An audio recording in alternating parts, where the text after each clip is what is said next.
She wasn't supposed to survive the desert, but she did, and that changed everything. In the unforgiving heat of 1880s New Mexico, a woman fled into the wasteland with nothing but terror at her back and determination in her heart. When rancher Caleb Mercer found her hiding beneath a canvas tarp in his wagon, bruised and barely breathing, he faced an impossible choice: turn her over to the men hunting her, or stand against the most powerful man in 3 territories. What happened next became legend. Stay with me until the end of this story. Hit that like button and drop a comment telling me what city you're watching from. I want to see how far this journey reaches. The wheels struck another rut in the trail, jolting the entire wagon sideways. Caleb Mercer tightened his grip on the reins, squinting against the late afternoon sun that turned the New Mexico desert into a sheet of blinding copper. His shoulders ached from 2 days of riding into Santa Fe and back, and all he wanted now was to reach his ranch before nightfall, unsaddle his horses, and sleep for 12 solid hours. The supplies rattled in the wagon bed behind him: flour, salt, nails, a new blade for the plow.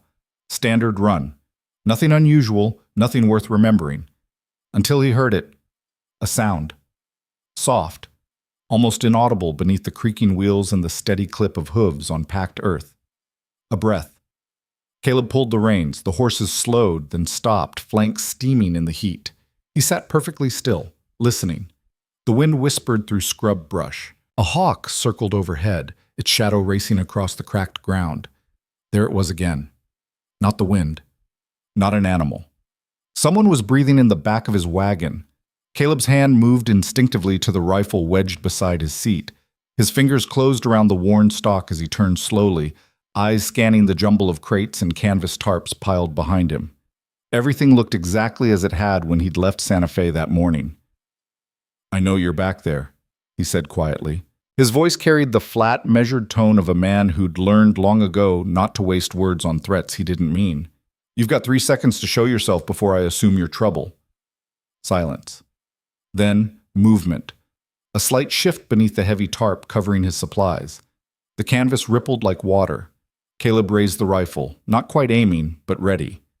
"I said show yourself." The tarp lifted slowly. First, pale fingers appeared, gripping the edge of the canvas. Then a hand. Then a face. A woman's face. Caleb's finger froze on the trigger. She couldn't have been more than 25, with dark hair matted against her forehead and eyes so wide with fear they seemed to take up half her face. Dirt streaked her cheeks. Her dress, once fine, he could tell, maybe even expensive, was torn at the shoulder and stained with dust and something darker. Blood, maybe, dried and brown. But it was her eyes that stopped him cold. They didn't plead. They didn't beg. They dared him to turn her in. "Please," she whispered, and her voice cracked on the word. "Don't." Caleb stared at her for a long moment. His mind raced through possibilities. Runaway? Criminal? Someone fleeing a bad marriage? The desert was full of people running from something. Usually they didn't make it far. "How long have you been in my wagon?" he asked. "Since Santa Fe. This morning. Before dawn." She didn't lower her gaze. "I saw you loading. You looked like you might not notice. Or if you did, you might not care. You were wrong on the first count. And the second?" Caleb didn't answer. He lowered the rifle, resting it across his lap, but didn't set it aside. "You got a name?" She hesitated. "Eliza. Just Eliza? For now." "And who are you running from, just Eliza?" Her jaw tightened. "Someone who doesn't deserve to find me." "That's not an answer." "It's the only one you're getting." Caleb almost smiled. Almost. There was steel in this woman, under all that fear. He respected that. Didn't trust it yet, but respected it. "You hurt?" he asked. She touched her shoulder, the one with the torn fabric, and winced. "Nothing that won't heal." "You kill anybody?" "No." "Steal anything besides a ride in my wagon?" "No." "Then I guess you're lucky I'm not the type to ask too many questions." He jerked his head toward the bench beside him. "Get up here. I'm not hauling you like cargo." Eliza blinked. "You're not turning me in?" "Did I say I was?" "No, but..." "Then quit talking and move. Sun's going down and I don't fancy being out here after dark." She climbed over the crates with surprising grace, despite the obvious pain in her shoulder, and settled onto the bench beside him. Up close, he could see the bruise along her jaw, purple and fresh. Someone had hit her. Hard. Caleb's grip on the reins tightened, but he said nothing. He clucked his tongue, and the horses started forward again. They rode in silence for the better part of an hour. The landscape around them shifted from flat scrubland to rolling hills dotted with juniper and piñon pine. The air cooled as the sun dipped lower, painting the sky in shades of orange and crimson. Finally, Eliza spoke. Why? Why what? Why are you helping me? You don't know me. You don't know what I've done. You said you didn't do anything. You said you believed me. While Caleb glanced at her, I didn't say that either. Then why? Because, he interrupted, I know what it looks like when someone's running for their life, and I know what it looks like when they've got nowhere else to go. He paused. I've been there. Eliza studied him, really studied him, for the first time. He was older than she'd initially thought, maybe mid-30s, with the kind of weathered face that came from years under the sun. His hands were scarred, his clothes worn but clean. He didn't carry himself like a hero. He carried himself like a man who'd made hard choices and lived with them. Thank you, she said softly. Caleb didn't respond. Yeah, the ranch appeared as the last light faded from the sky. It wasn't much. A single-story adobe house, a barn that leaned slightly to the left, a corral with 3 horses, and a stretch of land that rolled out toward distant mesas. But it was solid, built to last. Caleb brought the wagon to a stop near the barn and jumped down. Eliza followed, her legs shaky after hours of sitting. Barn's through there, Caleb said, nodding toward the structure. Loft's got a cot. Not fancy, but it's dry. You can sleep there tonight. And tomorrow? Tomorrow, we figure out what happens next. He started unhitching the horses, moving with the efficient rhythm of someone who'd done this 1,000 times. Eliza watched him for a moment, then moved to help. I can do it, Caleb said without looking up. So can I. He paused, then stepped aside. Suit yourself. They worked in silence, leading the horses to the corral, hauling supplies into the barn. When the last crate was stacked, Caleb straightened, wiping sweat from his brow. You ever work a ranch before? He asked. No. Then tomorrow's going to be rough. Eliza met his eyes. I'm not afraid of rough. Good. Because if you're staying here, you're working. I don't run a charity. I never asked for one. Caleb almost smiled again. Almost. Get some sleep. We start at dawn. He turned and walked toward the house, leaving Eliza standing alone in the gathering dark. She woke to the sound of a rooster crowing and pale gray light filtering through the cracks in the barn walls. Every muscle in her body ached. The bruises along her ribs throbbed with each breath, but she forced herself upright, swinging her legs off the cot and planting her feet on the dusty floor.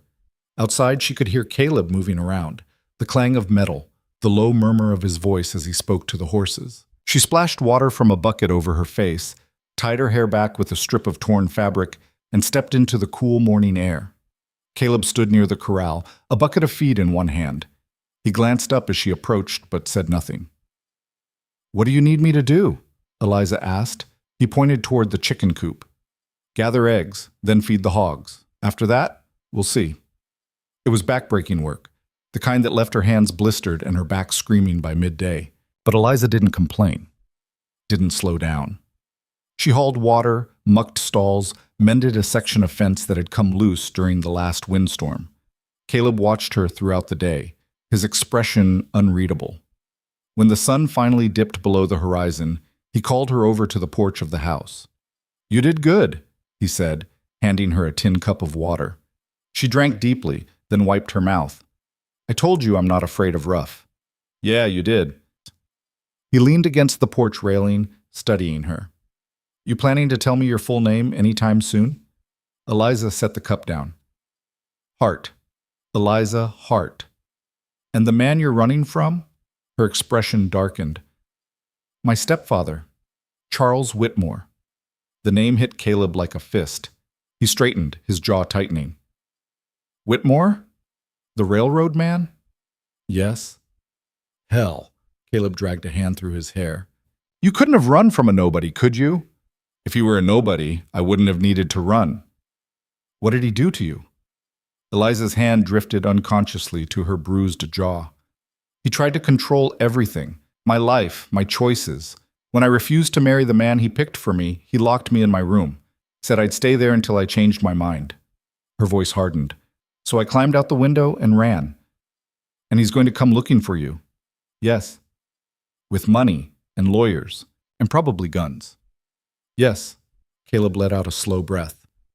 You've got a real talent for making life complicated, Eliza Hart. I didn't ask you to help me. No, he admitted. You didn't. They stood in silence for a long moment. Then Caleb pushed off the railing and headed toward the door. Where are you going? Eliza asked. To check the locks on the barn.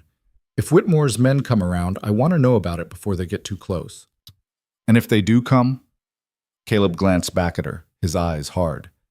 Then we deal with it, Pashta. 3 days passed. Then 5. Then a week.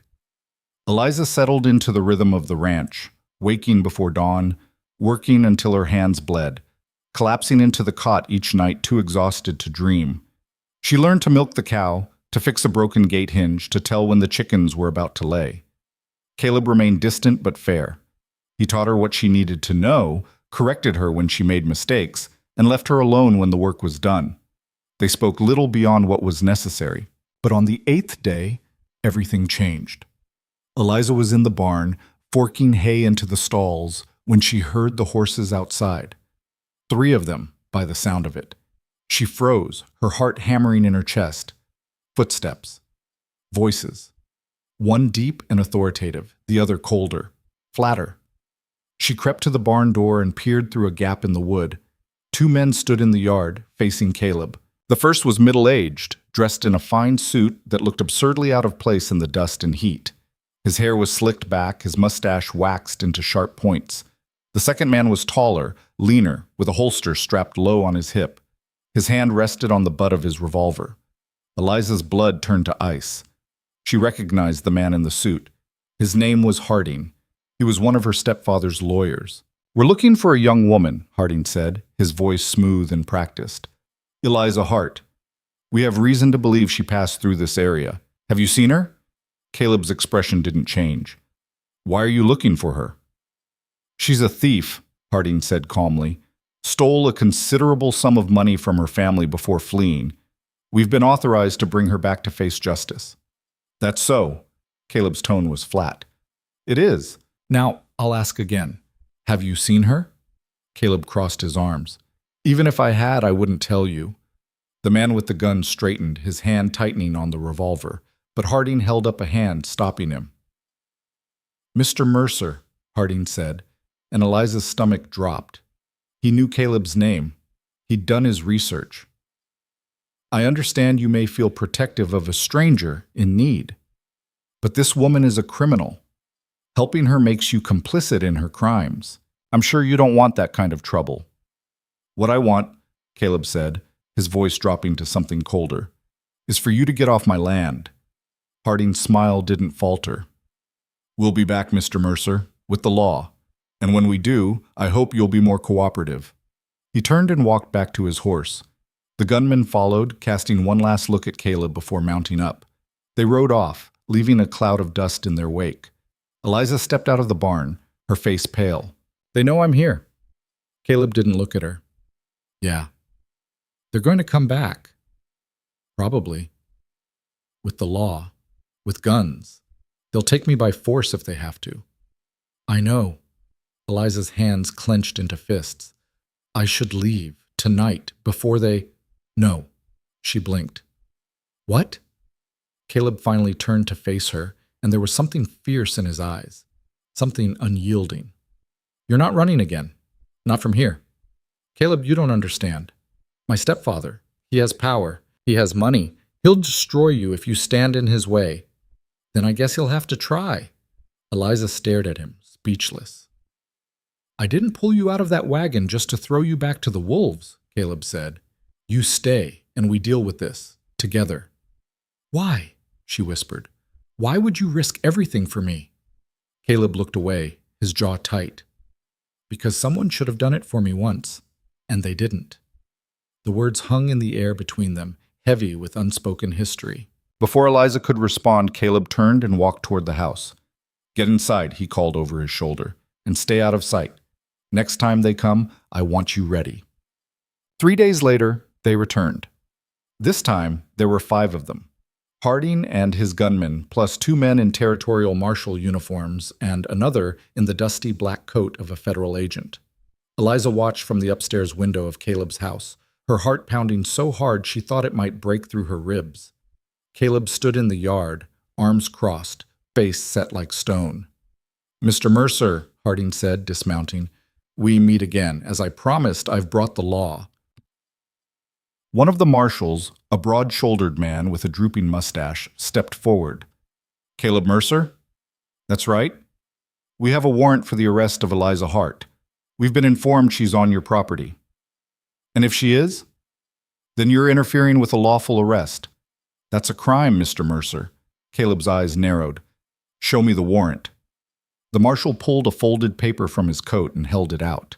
Caleb took it, unfolded it slowly, and read every word. When he finished, he looked up. "This says she stole money from Charles Whitmore. That true?" "According to Mr. Whitmore, yes. And did anyone actually see her take it?" "Mr. Whitmore's testimony is sufficient. Not to me, it isn't."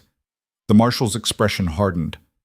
"I don't need your approval, Mercer. I need you to step aside." Caleb didn't move. "She's not going with you. That's not your decision. It is when she's under my protection." The gunman's hand drifted toward his holster. The marshals exchanged glances. Harding's smile widened, as though this were exactly what he'd hoped for. "Mr. Mercer," Harding said smoothly, "I admire your chivalry. I truly do. But you're outnumbered and outgunned. Step aside, and no one needs to get hurt."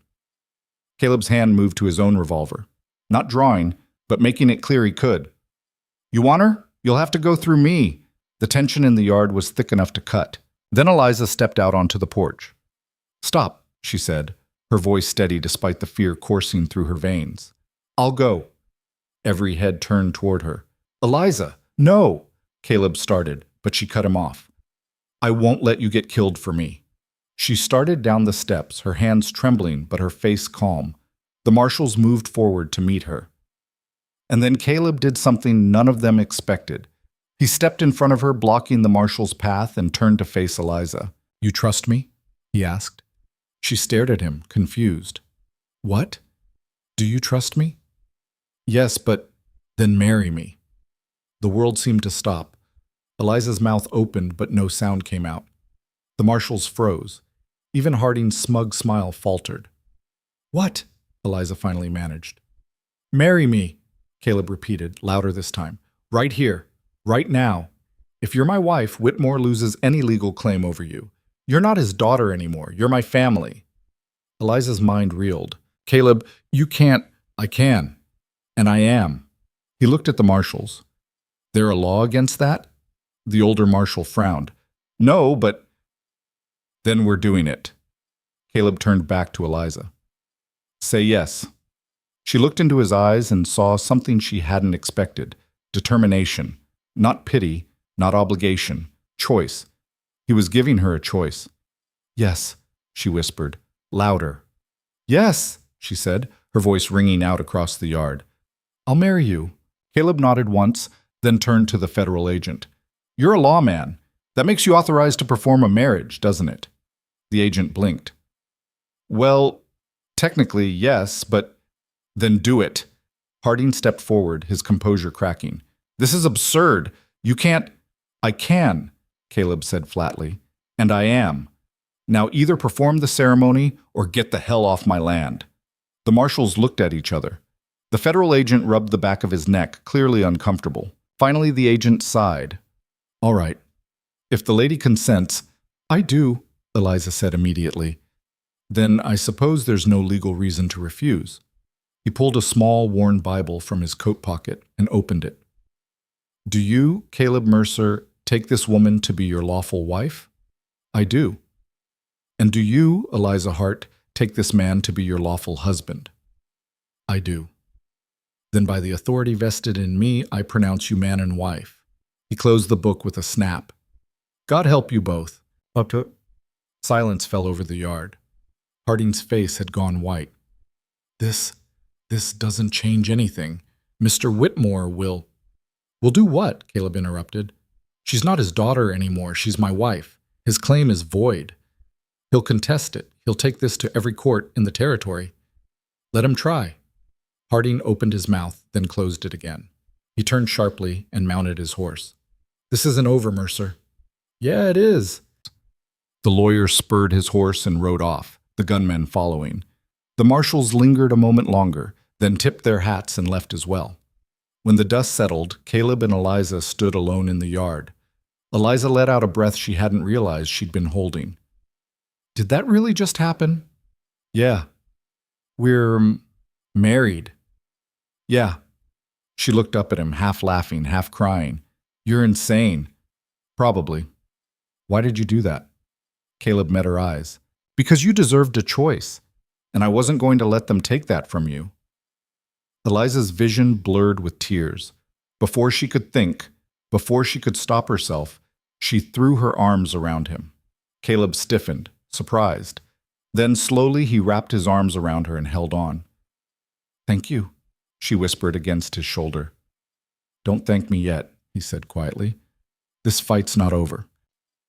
But for the first time since she'd fled into the desert, Eliza Mercer, felt something she hadn't felt in years. Hope. What? The silence that followed their embrace stretched thin and fragile, like glass about to shatter. Eliza finally pulled away, wiping at her eyes with the back of her hand, suddenly aware of how close they'd been standing. Caleb stepped back as well, clearing his throat and looking anywhere but at her face. "We should get inside," he said, his voice rougher than usual. "Those men might circle back or send someone else." Eliza nodded, still trying to process what had just happened.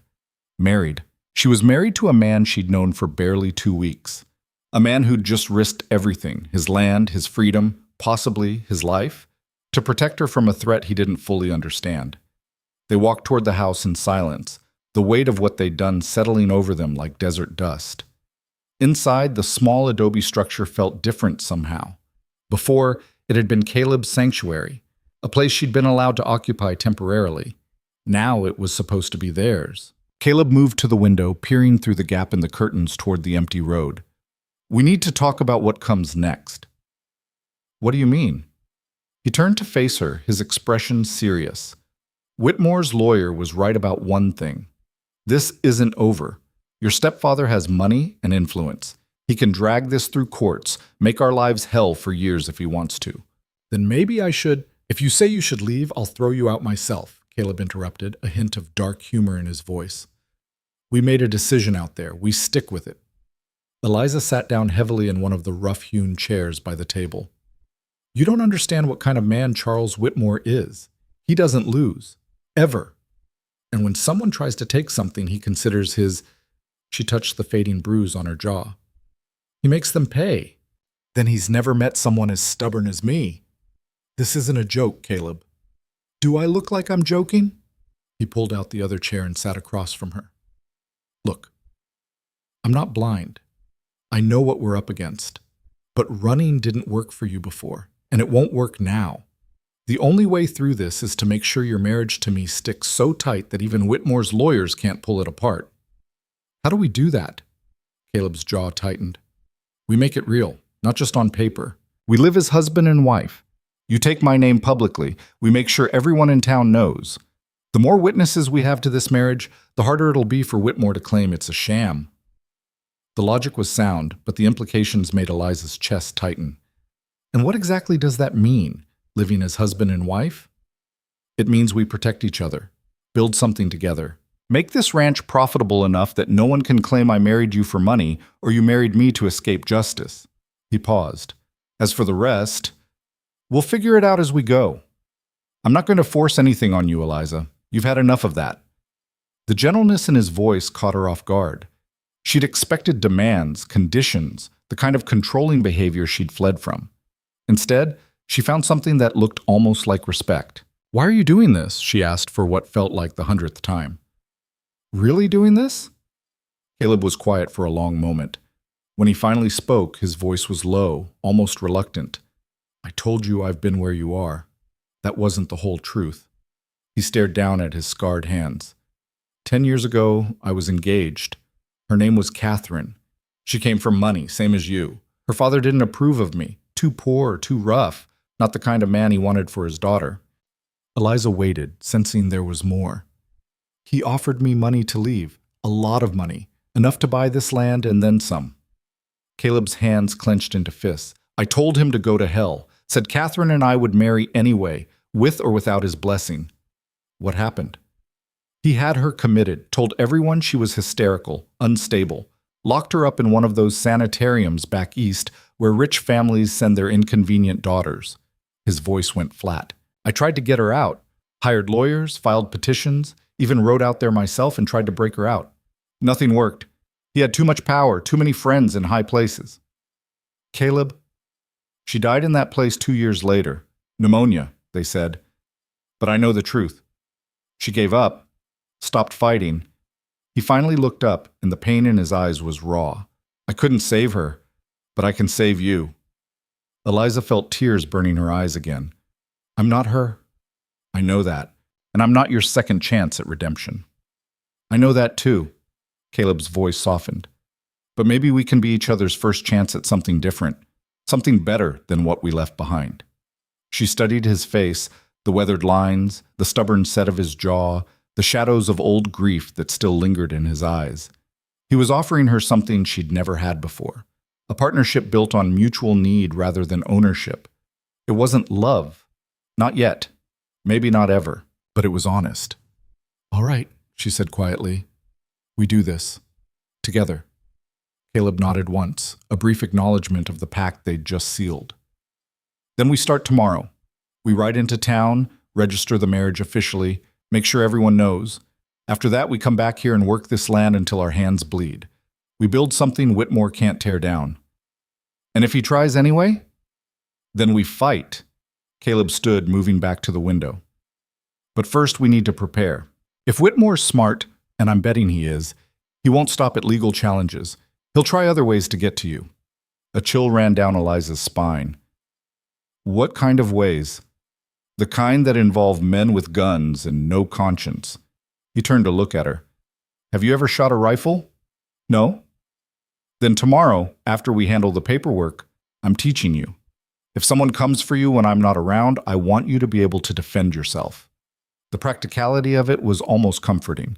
Eliza had spent so long feeling helpless, at the mercy of men who saw her as property. The idea of having a weapon, knowing how to use it, gave her a sense of control she hadn't felt in years. I'll learn, she said, whatever I need to know.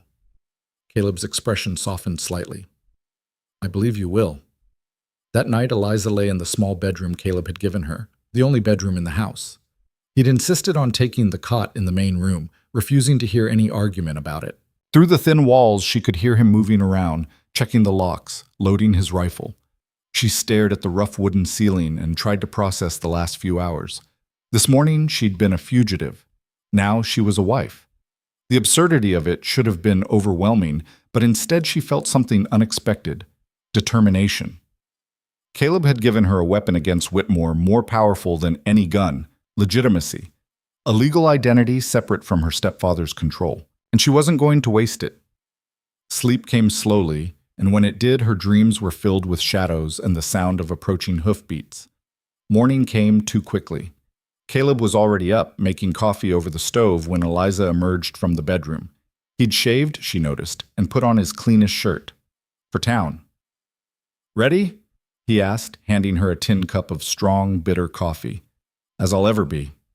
They rode into town side by side, Eliza on one of Caleb's spare horses. The journey took over an hour, winding through red rock canyons and across dry creek beds. The town of Redemption, ironically named, Eliza thought, sprawled across a dusty valley, a collection of wooden buildings and adobe structures clustered around a central square. People stared as they rode down the main street. Eliza could feel their eyes on her, curious and judging. News traveled fast in small frontier towns. and she had no doubt that word of yesterday's confrontation had already spread. Caleb led them to a small building marked County Clerk and dismounted. "Stay close," he said quietly, "and let me do most of the talking." Inside, a balding man with wire-rimmed spectacles looked up from his desk. His eyes widened when he saw Caleb, then narrowed when they landed on Eliza. "Mercer," the clerk said carefully, "heard you had some excitement out at your place yesterday. Word travels fast. It does when it involves Charles Whitmore's stepdaughter and a shotgun wedding in front of federal marshals." The clerk's tone was neutral, but his expression was wary. "What can I do for you?" "We're here to register our marriage officially, make it legal in every way that matters." The clerk pushed his spectacles up his nose. "You understand that Whitmore's lawyers are probably going to contest this." "Let them. We want it on record." The man sighed, pulling out a large leather-bound registry. "Names? Caleb Mercer and Eliza Hart." Caleb paused, then corrected himself. "Eliza Mercer." Hearing her new name spoken aloud sent a strange thrill through Eliza. It was real. Undeniably, officially real. The clerk filled out the necessary information, asking questions about dates and witnesses. When he finished, he turned the book around and pushed it toward them. "Sign here, both of you." Caleb signed first, his handwriting surprisingly neat. Then Eliza took the pen, hesitating only a moment before writing her new name in careful script. Eliza Mercer. The clerk blotted the signatures and closed the book with a decisive thump. "That's it then. You're officially married in the eyes of the law." He paused, then added in a lower voice, "Good luck. You're going to need it." They left the clerk's office and walked down the street toward the general store. Eliza could feel eyes on them from every window and doorway. Some faces showed curiosity, others disapproval. A few something that might have been sympathy.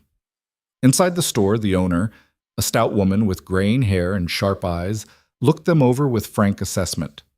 "Caleb Mercer, as I live and breathe, haven't seen you in town for near about 2 months." "Been busy, Mrs. Patterson." "I bet you have." The woman's gaze shifted to Eliza. "This the girl everyone's talking about?" "This is my wife, Eliza." Mrs. Patterson's eyebrows shot up. "Wife, is it? That was quick work." "When you know, you know," Caleb said evenly. The older woman studied Eliza for a long moment. Then her expression softened slightly. "Well, welcome to redemption, Mrs. Mercer. Though I'll warn you, this town doesn't always live up to its name." "I'll keep that in mind," Eliza said. They purchased supplies, flour, sugar, coffee, ammunition, and loaded everything into their saddlebags. As they worked, Eliza noticed people gathering across the street, talking in low voices and casting glances their way. "They're talking about us," she murmured. "Let them," Caleb replied. "The more people who know about this marriage, the better." They were preparing to mount their horses when a voice called out across the street. "Mercer!" Caleb turned. A tall man in a black coat was approaching, a silver star pinned to his chest. The sheriff. "Tom," Caleb acknowledged. Sheriff Tom Bradley stopped a few feet away, his weathered face unreadable. "Heard you got married yesterday, to Charles Whitmore's stepdaughter." News does travel fast. It does when it involves one of the territory's richest men. Bradley's eyes flicked to Eliza. "Ma'am." She nodded, her throat tight. "I'm going to ask you this once, Mercer, and I want a straight answer," the sheriff continued. "Did this girl come to you willingly, or are we looking at an abduction situation?"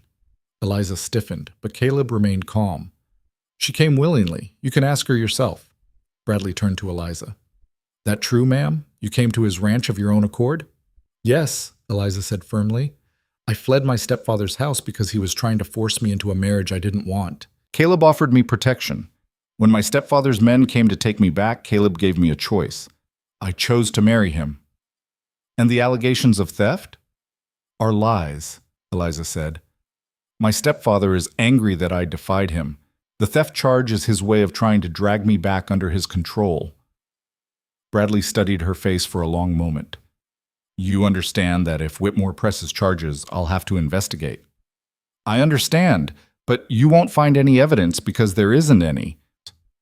The sheriff's expression remained neutral, but something shifted in his eyes, a slight softening, perhaps even belief. "All right. For now, I'm considering this a domestic matter between you and your stepfather, But Mercer, he turned back to Caleb. If Whitmore brings federal charges, I won't be able to protect you. You're playing a dangerous game. I know what I'm doing, Tom. I hope so. Bradley tipped his hat. Ma'am. Mercer. He walked away, leaving Eliza and Caleb standing in the dusty street. That went better than I expected, Caleb said quietly. He didn't believe the theft charge. Tom Bradley's been sheriff here for 15 years. He knows the difference between a criminal and someone running from trouble. Caleb swung up into his saddle. Come on, let's get home before someone else decides to question us. They rode out of town at a steady pace, neither speaking until redemption was well behind them. Only then did Eliza allow herself to relax slightly. What happens now? She asked. Now we wait. Whitmore will make his next move soon. When he does, we need to be ready. As if summoned by Caleb's words, the sound of hoofbeats echoed behind them. Eliza's heart lurched, but Caleb held up a hand. Just one rider, probably not trouble. A young man on a sorrel mare galloped up alongside them, breathing hard. Mr. Mercer! Mrs. Mercer! Caleb reined in his horse. What is it, Danny? The boy, he couldn't have been more than 17, pulled a folded paper from his coat. Telegram came for you at the post office. Mrs. Patterson said it was urgent. She sent me to catch you. Caleb took the telegram and unfolded it. Eliza watched his face darken as he read. What is it? She asked. He handed her the paper without a word. The message was brief and cold. Marriage will be annulled. Stop. Criminal charges being filed. Stop, return Eliza immediately or face federal prosecution. Stop, see Whitmore. Eliza's hands began to shake. He's going to try to have the marriage annulled. He can try. Caleb's voice was hard. Doesn't mean he'll succeed. Federal prosecution, Caleb, that means prison. Only if they can prove I did something wrong, which they can't. He looked at Danny. Thanks for bringing this, son. Tell Mrs. Patterson. We appreciate it. The boy nodded and rode off, leaving them alone on the trail again. Eliza stared at the telegram, fear churning in her stomach. What if he can do it? What if he finds a judge who'll annul the marriage? Then we find another way. Caleb folded the telegram and tucked it into his pocket. But right now, we go home. We prepare. And we don't let fear make our decisions for us. The ride back to the ranch felt longer than it had that morning. Every shadow seemed to hold a threat, every sound a potential danger. By the time they arrived, the sun was beginning to set, painting the desert in shades of blood and gold. Caleb dismounted and immediately began checking the perimeter, his hand never far from his revolver.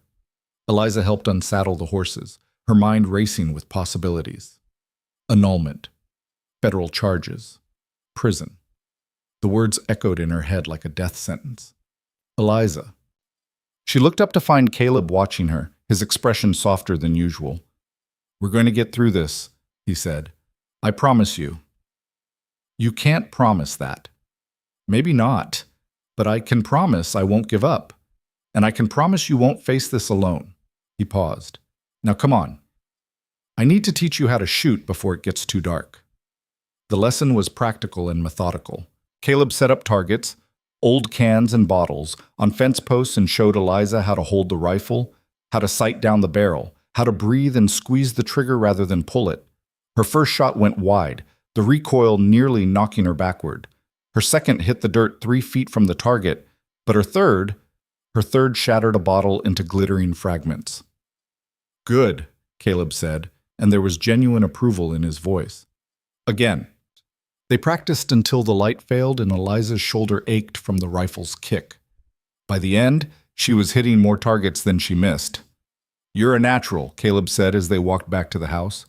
Few more days of practice, you'll be as good as anyone. I hope I never have to use it. So do I. But hope's not a strategy. Inside, Caleb made a simple dinner, beans and cornbread, nothing fancy but filling. They ate in silence, both lost in their own thoughts. Afterward, Eliza helped clean up, and they settled into an uneasy routine of normalcy. But the tension remained, coiled tight beneath the surface. Whitmore's telegram had changed things. This was no longer just about protecting Eliza from an abusive stepfather. This was war. I'm going to check the barn one more time, Caleb said, reaching for his rifle. Lock the door behind me. Don't open it for anyone but me. Eliza nodded, her throat tight. She watched him disappear into the darkness, then bolted the door and moved to the window. The desert stretched out endlessly, beautiful and merciless under the rising moon. Somewhere out there, Charles Whitmore was planning his next move. Somewhere out there, men with guns and legal papers were preparing to take everything she'd fought for. But here, in this small adobe house, with its creaking floorboards and rough-hewn furniture, she had something Whitmore couldn't understand. An ally, a partner. Maybe even, in time, a friend. She touched the ring on her finger, a simple band Caleb had fashioned from wire that very afternoon.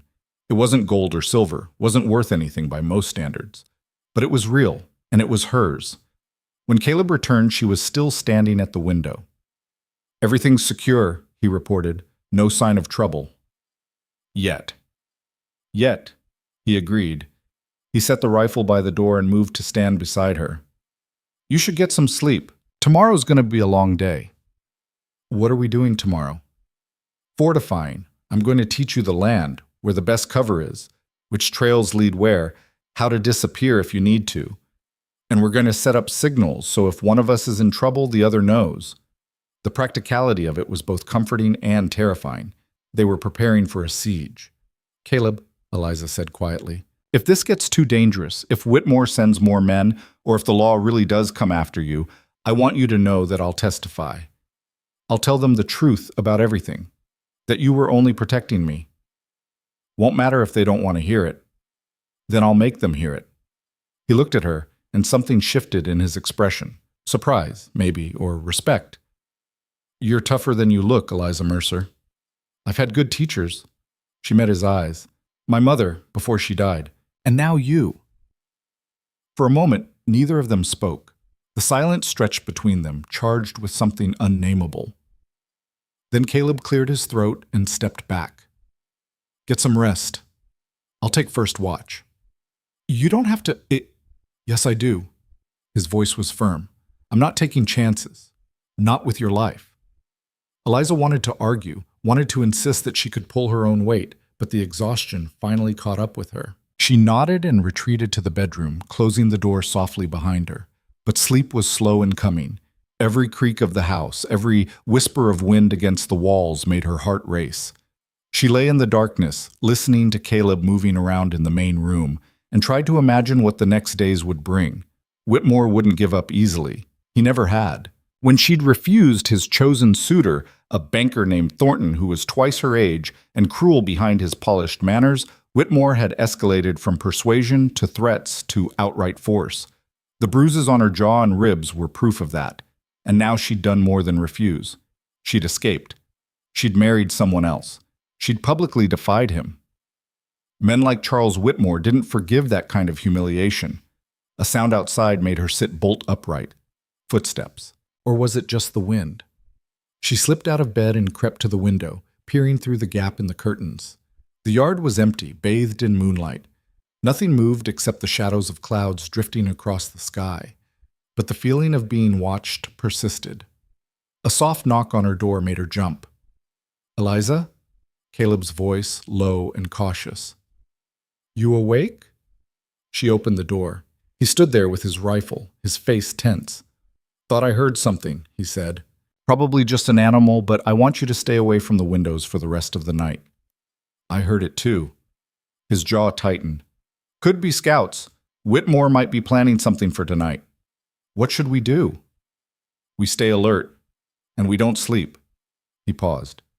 "Can you handle a revolver?" "I've never tried." "Time to learn." He led her to the main room and handed her a smaller pistol, showing her how to check if it was loaded, how to cock the hammer, how to aim for center mass. "If anyone comes through that door who isn't me," he said, "you shoot first and ask questions later. Understand?" Eliza nodded, her palms sweating against the grip of the gun. They spent the rest of the night in tense vigilance, taking turns watching different windows. But no attack came. No riders appeared. By the time dawn broke, painting the desert in shades of pink and gold, they were both exhausted and wired with adrenaline. False alarm, Caleb said, but he didn't sound convinced. Or a warning, testing our defenses. So what do? We stay ready, every night, every day. He looked at her, his eyes bloodshot but determined. And we don't give them an easy target.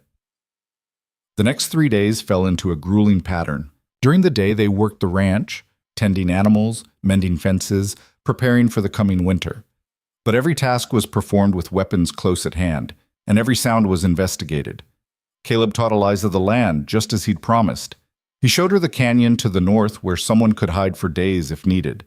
He showed her the old mining trail that led over the mesa and down into the next valley. He taught her to read tracks in the dust, to tell the difference between a horse's hoofprint and a cow's, to recognize the signs of someone watching from a distance.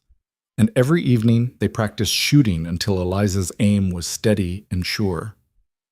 On the 4th day, a rider appeared on the horizon. Caleb saw him first, a small figure wavering in the heat shimmer.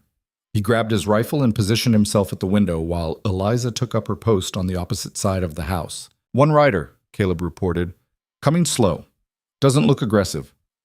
As the figure drew closer, Eliza recognized him. "It's Sheriff Bradley." Caleb relaxed slightly but didn't lower his rifle. "Stay inside, let me handle this." He stepped out onto the porch as Bradley rode into the yard. The sheriff looked tired, his face drawn. "Tom," Caleb greeted him warily. "Caleb." Bradley dismounted, moving slowly. "I'm here on official business." Eliza's stomach dropped. "What kind of business?" Caleb asked. Bradley pulled a folded document from his coat. "Federal warrant. For your arrest." The words hung in the air like a death sentence. "On what charges?" Caleb's voice was dangerously calm. "Harboring a fugitive, interfering with a federal investigation, and—" Bradley hesitated. "Kidnapping." "That's a lie," Eliza said, stepping out onto the porch despite Caleb's warning look. "I came here willingly. I married him willingly." "This is Charles Whitmore manipulating the law." "I know that, ma'am," Bradley said, and he sounded genuinely sorry. "But it doesn't matter what I know. I have a warrant signed by a federal judge. I have to take Caleb in." "Like hell you do," Caleb said. Bradley's hand moved toward his gun. "Don't make this harder than it has to be, Caleb. You resist, and it'll only make things worse." "Sheriff," Eliza said, her voice shaking with barely controlled fury, "if you take him, they'll never give him a fair trial. Whitmore will make sure of it. He'll be convicted before he even sees a courtroom." "That may be true, but if I don't enforce this warrant, they'll send someone else. Someone who won't care about doing it peacefully." Bradley's eyes were sad. "I'm sorry, but you're both out of options." Caleb's hand tightened on his rifle, and for one terrible moment, Eliza thought he might actually shoot the sheriff. Then a new voice cut through the tension. "Actually, they have one option left." All 3 of them spun around. A woman stood at the edge of the yard, tall, middle-aged, dressed in traveling clothes and carrying a leather satchel. Her hair was iron gray, pulled back in a severe bun, and her eyes were sharp as flint. "Who the hell are you?" Caleb demanded. The woman smiled thinly. "My name is Margaret Hartwell. I'm a lawyer, and I'm here to make sure that Charles Whitmore doesn't destroy these 2 the way he's destroyed so many others." Sheriff Bradley's hand remained on his holster, but confusion replaced the grim determination on his face.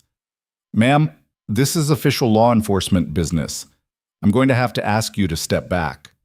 Margaret Hartwell didn't move. Instead, she opened her satchel with deliberate calm and extracted a sheaf of papers. "This warrant you're holding, Sheriff, it was signed by Judge Marcus Pemberton, wasn't it?" Bradley's eyes narrowed. "How did you know that?" "Because Judge Pemberton owes Charles Whitmore 3 favors, 2 of which involve covering up financial irregularities that would have cost him his position." She held up one of her documents. "I have the bank records right here. Now, I'm going to give you a choice, Sheriff. You can arrest Mr. Mercer on a fraudulent warrant issued by a corrupt judge, or you can wait 48 hours while I file an emergency motion to have that warrant suspended pending investigation." The sheriff looked from the lawyer to Caleb to the warrant in his hand. "You're saying Judge Pemberton is on Whitmore's payroll?" "I'm saying that Charles Whitmore has spent the last 20 years building a network of influence that extends into every courtroom and government office in this territory. And I'm saying that I've spent the last 5 years documenting every single instance of it. Margaret's voice was steel wrapped in silk. "I know things about Whitmore that would put him in prison for the rest of his life. The only reason he's not there already is because I've been waiting for the right moment, the right case, to bring him down." Eliza found her voice. "Why would you help us? We don't even know you." Margaret turned to her, and something softened in those flint-sharp eyes. "Because 15 years ago, Charles Whitmore tried to force my sister into a marriage she didn't want. When she refused, he had her declared mentally incompetent and locked away in an asylum. She died there 3 years later." The lawyer's voice remained steady, but her knuckles whitened around the handle of her satchel. "I've been building a case against him ever since. When I heard about you, Eliza Hart, now Eliza Mercer, I knew this was it. This was the fight that could finally destroy him." Caleb's grip on his rifle loosened slightly. "You're using us as bait." "Oh, I'm offering you protection and legal representation that Whitmore can't buy or intimidate. Yes, there's risk, but right now without me, you have a federal warrant, no defense, and about 6 hours before they drag you both to prison." Margaret met his eyes. "I'd say that makes us allies, not adversaries." Sheriff Bradley let out a long breath. "Even if what you're saying is true, I still have a job to do. This warrant is legal until a judge says otherwise." "Then give me 48 hours to make that happen." Margaret pulled another document from her satchel. "I have an emergency petition ready to file. All I need is time to get it before an honest judge. And yes, Sheriff, there are a few left who aren't in Whitmore's pocket." Bradley looked at Caleb. "What do you think?" "I think," Caleb said slowly, "that I don't trust anyone who shows up claiming they can solve all my problems. But I also think that going to prison on a fake warrant isn't going to help anyone." He studied Margaret with the same careful assessment he'd given Eliza that first day. "You got proof of what you're saying? About Whitmore and the judge?" Margaret opened her satchel wider, revealing stacks of organized files. Bank statements, correspondence, witness depositions, property records. "I've been collecting evidence for years. Whitmore thinks he's untouchable, but every man who believes that eventually makes a mistake. He's made several." "Show me." For the next hour, Margaret spread documents across Caleb's kitchen table while the sheriff watched with growing unease. She outlined a pattern of corruption that stretched back decades. Judges paid off, witnesses intimidated, evidence destroyed, inconvenient people disappearing into asylums or worse. Charles Whitmore had built his railroad empire not just on steel and ambition, but on systematic destruction of anyone who stood in his way. Eliza read through pages of testimony, her hands shaking. One deposition was from a maid who'd worked in Whitmore's house, describing how he'd beaten his first wife until she miscarried. Another from a business partner who'd refused to sign over his shares, only to find himself arrested on fabricated embezzlement charges. A third from a young woman, barely 17, who'd rejected Whitmore's advances and subsequently found herself unemployable throughout the entire territory. "He's a monster," Eliza whispered. "Yes," Margaret said simply. "And monsters like him only fall when someone is brave enough to stand against them publicly.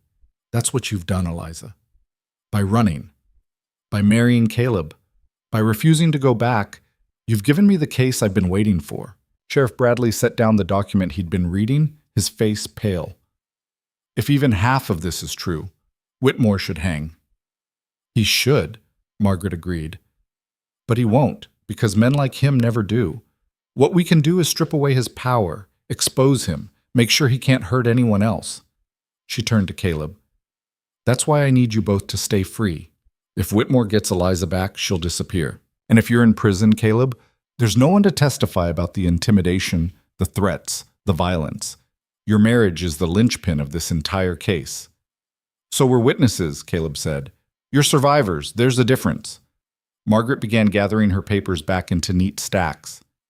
"Now, Sheriff Bradley, I need your answer. Will you give me 48 hours? Bradley looked at the warrant, then at Caleb and Eliza, then back at Margaret. "Against my better judgment, yes, 48 hours. But if you don't get that suspension, I'll be back. And next time, I won't come alone." "Understood."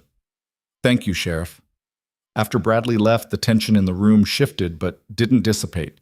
Margaret accepted Caleb's offer of coffee and sat at the table like she planned to stay. "Where are you staying?" Eliza asked. "The hotel in town, assuming there is one." There is, but it's not safe. If Whitmore has people watching for me, they'll see you talking to the sheriff. They'll know you're involved. Caleb refilled his own cup. You can stay here tonight. Take the bedroom. Eliza can bunk with me in the main room. Eliza started to protest, but the look Caleb gave her was firm. They needed Margaret alive and functional, and that meant protected. I appreciate the hospitality, Margaret said. And tomorrow, we have work to do. I need detailed testimony from both of you, everything that happened from the moment Eliza left Whitmore's house until now. Every threat, every intimidation tactic, every lie they told. We're building a case not just for your freedom, but to expose Whitmore's entire operation. That night, Eliza lay on a bedroll in the main room while Caleb took the cot. The house was dark, but neither of them slept. Do you trust her? Eliza whispered. Not entirely, but she's right about one thing. We're out of options. Caleb's voice came from across the room. And if she's telling the truth about her sister, she's got more reason to want Whitmore destroyed than anyone. What if it's a trap? What if she's working for him? Then we're already caught. He shifted on the cot. But my gut says she's legitimate. The documents she showed us weren't forgeries, and the way Bradley reacted, he recognized some of those names, those situations. It lined up with things he already knew. Eliza stared at the ceiling beams. I'm scared, Caleb. So am I. The admission surprised her. Caleb had seemed so unshakable, so certain. Hearing him acknowledge fear made him somehow more real, more human. But being scared doesn't mean we quit, he continued. It just means we're smart enough to understand what we're up against. Morning came with Margaret already awake and organizing her papers at the kitchen table. She'd changed into a fresh dress and pinned her hair back with military precision. We start with your testimony, Eliza, she said as soon as they emerged. I need dates, times, witnesses to any violence or coercion. Then we'll move to the marriage itself. I need to establish that it was consensual and legitimate, not coerced or fraudulent. For hours, Eliza recounted her story. Margaret took notes in shorthand, occasionally stopping to ask clarifying questions. When had Whitmore first proposed the marriage to Thornton? Who else was present? What exactly did he say when Eliza refused? Who saw the bruises? Were there servants who could testify? Caleb added his own account, finding Eliza, the confrontation with Harding and the marshals, the decision to marry. Margaret pressed him on details, making sure the timeline was clear and consistent. Good, she said finally, setting down her pen. This is strong. We have clear evidence of abuse and coercion, a legitimate marriage performed by a federal agent, and witnesses to Whitmore's threats. The kidnapping charge won't hold up. Eliza came willingly, and we can prove it. What about the theft accusation? Eliza asked. That's trickier. Whitmore is claiming you stole $5,000 in cash from his safe. Do you have any idea where he got that number? It's probably what my mother's jewelry was worth. She left everything to me when she died, but Whitmore kept it all locked up, said it was too valuable for me to wear. Eliza's voice hardened. I didn't take any money, but I did take the jewelry. It was mine by right. Margaret's eyes gleamed. Do you still have it? Some of it. I sold a few pieces in Santa Fe to buy food and supplies, but the rest... She looked at Caleb. I hid it in the barn, behind a loose board in the loft. Go get it, Margaret ordered. All of it. Eliza retrieved a small cloth bag from its hiding place and brought it to the table. Margaret emptied it carefully, spreading out a collection of rings, necklaces, and earrings. Nothing ostentatious, but each piece clearly valuable. These belong to your mother? Yes.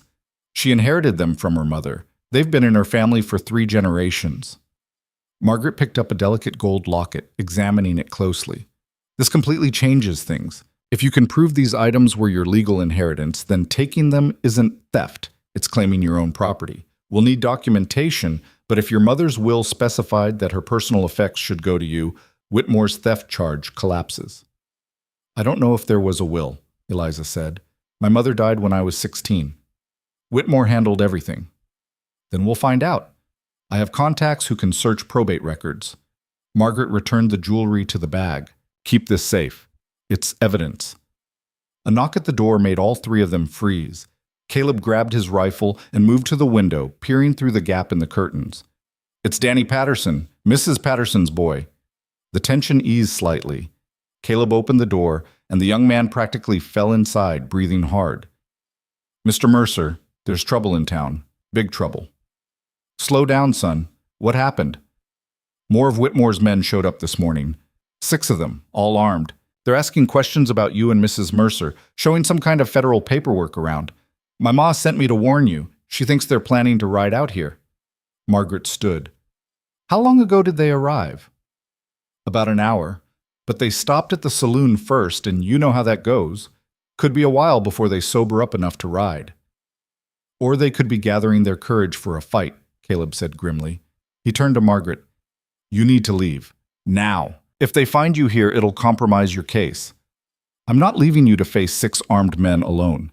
You don't have a choice. You're our lawyer, not our bodyguard." Caleb's voice was firm. "Take Danny's horse, ride back to town the long way, and get to the telegraph office. Send word to that honest judge you mentioned. We need that warrant suspended before those men get here." Margaret hesitated, clearly torn between legal strategy and basic human decency. "He's right," Eliza said quietly. "We need you alive and free more than we need you here.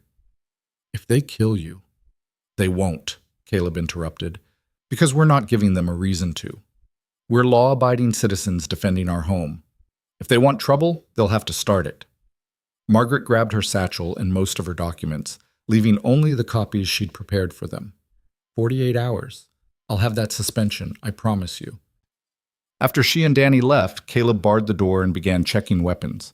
He laid out rifles, revolvers, ammunition, and positioned them at strategic points around the house. "If they come, we don't shoot first," he said. "But we make damn sure they see we're ready to shoot back. Sometimes that's enough." Eliza loaded the revolver he'd given her, her hand steady now despite the fear coursing through her veins. "And if it's not enough, then we fight. And we don't stop fighting until they're gone or we're dead." He looked at her, and his expression was fierce. "I meant what I said when we got married, Eliza. I'm not letting them take you, not now, not ever."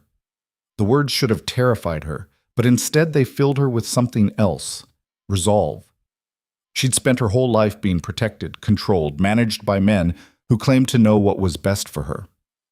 Caleb was different. He wasn't protecting her because he owned her. He was standing with her because she'd asked him to. "Thank you," she said. "For what?" "For treating me like an equal, for teaching me to fight, instead of just fighting for me." Caleb's expression softened slightly. "You were always an equal, Eliza. You just needed the tools to prove it." They waited through the long afternoon, tension mounting with each passing hour. Caleb checked and rechecked the perimeter, looking for signs of approaching riders. Eliza kept watch from the upstairs window, her rifle within easy reach. But no one came. As the sun began to set, Caleb finally allowed himself to relax slightly. "Maybe they decided it wasn't worth the trouble. Or maybe they're waiting for dark," Eliza said. Her words proved prophetic. Just after midnight, when the moon was high and bright, the sound of hoofbeats shattered the silence. Caleb was at the window instantly. "6 riders, coming fast." Eliza took her position at the opposite window, heart hammering. Through the darkness, she could make out the shapes of men on horseback, spreading out as they approached the house. They stopped about 50 yards from the door. One of them called out, "Caleb Mercer, we know you're in there. Send out Eliza Hart, and there won't be any trouble." Caleb didn't respond. He'd told Eliza the first rule of a standoff: don't negotiate until you understand what you're up against. "We have a federal warrant," the man continued, "signed by a judge. You're harboring a fugitive and a thief. Send her out now, or we're coming in." "Like hell you are," Caleb muttered. He raised his voice. "Show me the warrant. Bring it to the door where I can see it." There was a pause. Then one of the riders dismounted and approached, walking slowly with his hands visible. He stopped 10 feet from the door and held up a piece of paper. Caleb opened the door a crack, keeping his rifle trained on the man. "Leave it on the ground and back away." The man complied. Caleb darted out, grabbed the paper, and retreated back inside, slamming the door and throwing the bolt. The warrant looked official: heavy paper, ornate script, an impressive seal. But as Caleb read it, his jaw tightened. It's another fake, signed by the same judge Margaret mentioned. And it's not even dated. They left that blank, probably planning to fill it in later. He tossed the paper aside. "They're not lawmen. They're hired guns. So what do we do?" "We call their bluff." Caleb opened the door again and stepped onto the porch. his rifle held loosely but ready. "This warrant is fraudulent. It's signed by a corrupt judge who's under investigation. You have no legal authority here." The mounted leader laughed. "Legal authority? Out here? You really think anyone cares about legal authority?" "I care," a new voice said. Sheriff Bradley emerged from the shadows near the barn, his rifle trained on the mounted men. "And so do these gentlemen." 4 more figures appeared, materializing from the darkness. Local ranchers, Eliza realized, men she'd seen in town, neighbors who'd kept their distance but apparently hadn't forgotten what justice looked like. The hired guns found themselves suddenly surrounded and outnumbered. Bradley walked forward, his badge catching the moonlight. "I'm going to give you boys one chance to turn around and ride out of here. You take it, nobody gets hurt. You don't, well," he gestured to the armed men around him. "We've got laws against claim jumping and harassment in this territory. And right now, that's exactly what you're doing." The leader of the hired guns looked from Bradley to the armed ranchers and back. Whatever he'd been paid, it apparently wasn't enough to die for. He spurred his horse and rode off, his men following. Caleb lowered his rifle slowly, hardly daring to believe it was over. Bradley approached the porch. "Got word from Margaret Hartwell about an hour ago. She said you might have company tonight. Figured I'd round up some folks who still believe in doing things the right way." "You didn't have to do that, Tom." "Yeah, I did. I read those documents Margaret showed me. Really read them. And I realized I've been enforcing Whitmore's law instead of real law for too long." He paused. "That changes now." One of the other ranchers, a grizzled man named Morrison, stepped forward. "Most of us have had run-ins with Whitmore's people, lost contracts, had our land threatened, watched our neighbors get driven out. We just never had the courage to stand up to him together." He nodded to Eliza. "You did. Figured the least we could do was make sure you survived long enough to see it through." Eliza felt tears burning her eyes. "Thank you. All of you." "Don't thank us yet," Morrison said. "Whitmore's not done. He'll try something else. But at least now you know you're not alone." After the men left, Caleb and Eliza stood together in the quiet darkness of their home. The adrenaline was fading, leaving them both exhausted and shaken. "We have allies," Eliza said wonderingly. "Real allies." "Looks like it." Caleb set his rifle aside and sank into a chair. "Tom risking his job like that? I never thought I'd see it. Margaret must have been very convincing. Or the evidence was very damning." He looked at her. "This isn't over, Eliza. You know that, right? Whitmore will escalate. He'll keep coming until someone stops him permanently. Then we'd better make sure we're the ones who stop him." The next morning brought news that Margaret had succeeded. An emergency hearing had been held in front of Judge Samuel Harrison, one of the few territorial judges with a reputation for integrity.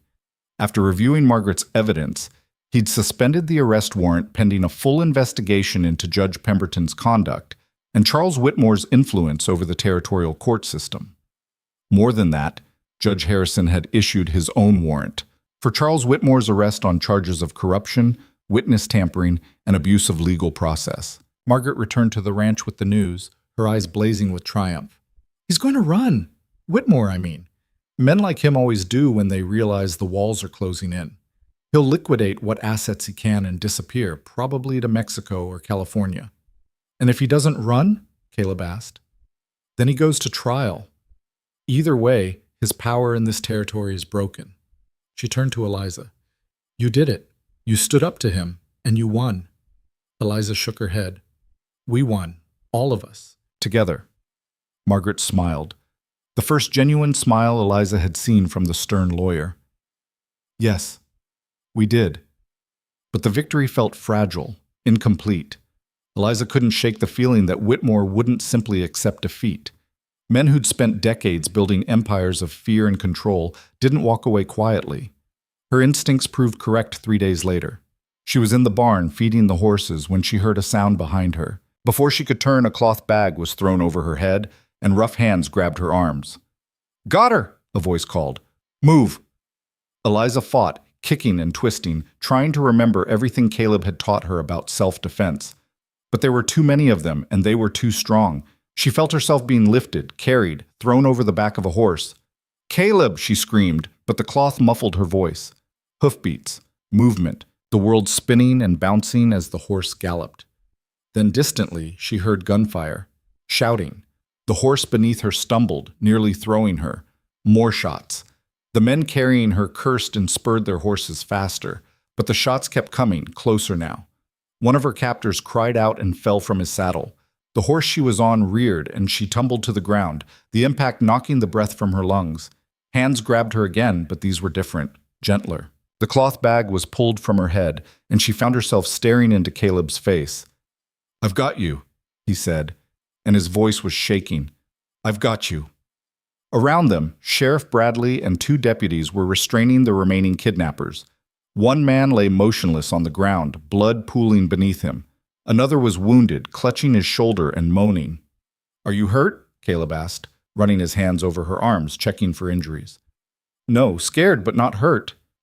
Eliza's voice was hoarse. "How did you find me so fast?"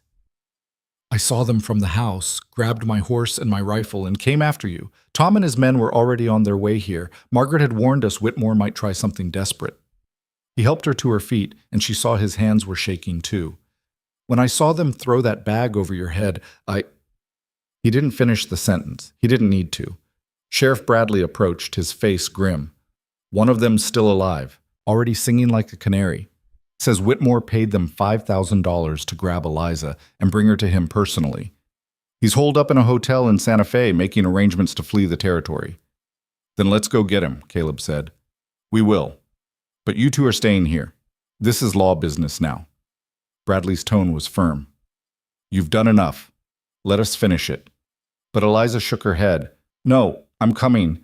I want to face him. I want him to see that he didn't break me." Margaret, who'd arrived with the sheriff, stepped forward. "Actually, Sheriff, having Eliza present when you arrest Whitmore might be strategically valuable. Her testimony about the kidnapping attempt, combined with the confession you just obtained, will make it nearly impossible for him to claim ignorance." Bradley hesitated, then nodded. "All right, but you stay behind us, and you do exactly what I say. This isn't a revenge mission. It's an arrest." The ride to Santa Fe took most of the day. By the time they arrived, the sun was setting, painting the adobe buildings in shades of amber and crimson. The hotel where Whitmore was staying was one of the finest in the city, 3 stories of opulence that stood in stark contrast to the dusty frontier town surrounding it. Bradley deployed his deputies around the building while Caleb, Eliza, and Margaret waited in the shadows across the street. Then the sheriff walked through the front door, flanked by 2 U.S. Marshals he'd telegraphed ahead to meet them. 15 minutes later, they emerged with Charles Whitmore between them. He looked smaller than Eliza remembered, older. His expensive suit was rumpled, his hair disheveled. But when his eyes found her across the street, they blazed with the same cold fury she'd grown up fearing. "This isn't over, Eliza," he shouted as the marshals forced him toward a waiting wagon.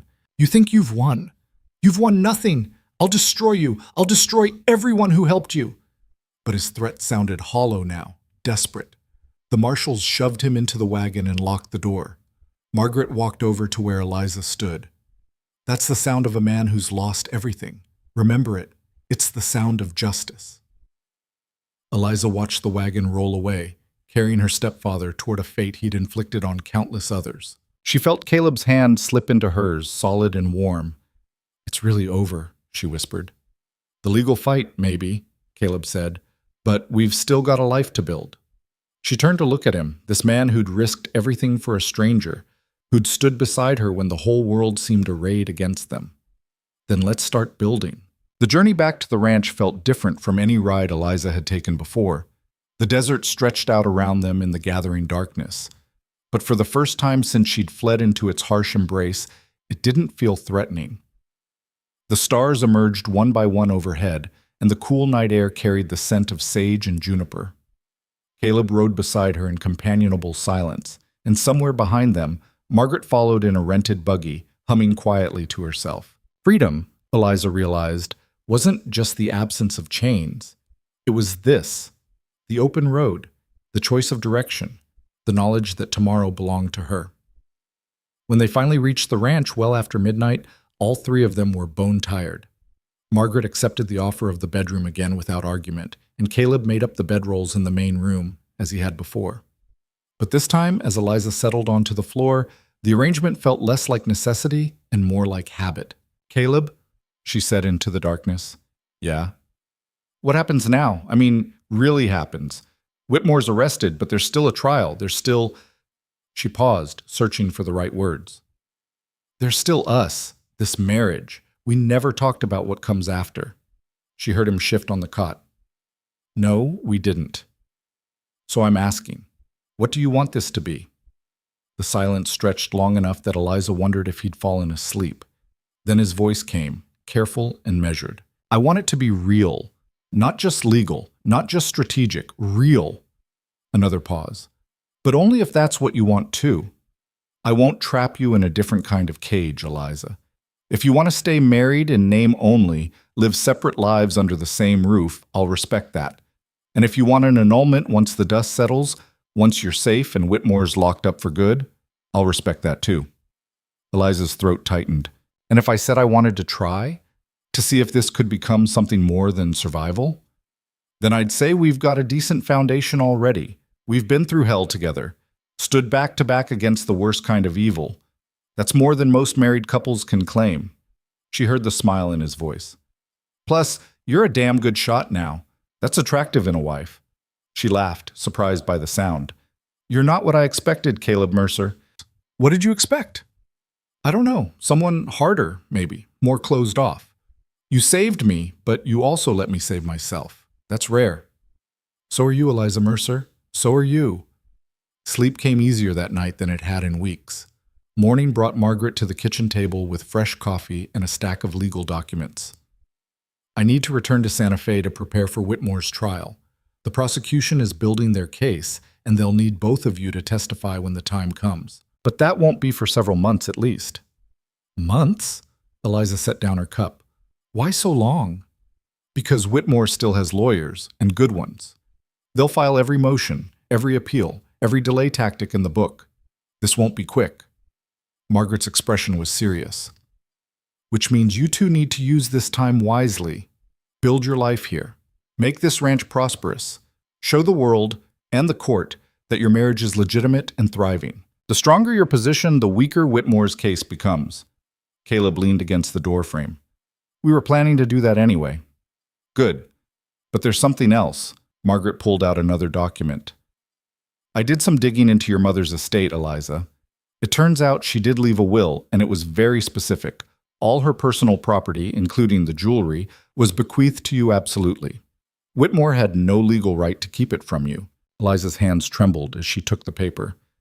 "So taking it wasn't theft. It was recovery of stolen property. Whitmore was the thief, not you."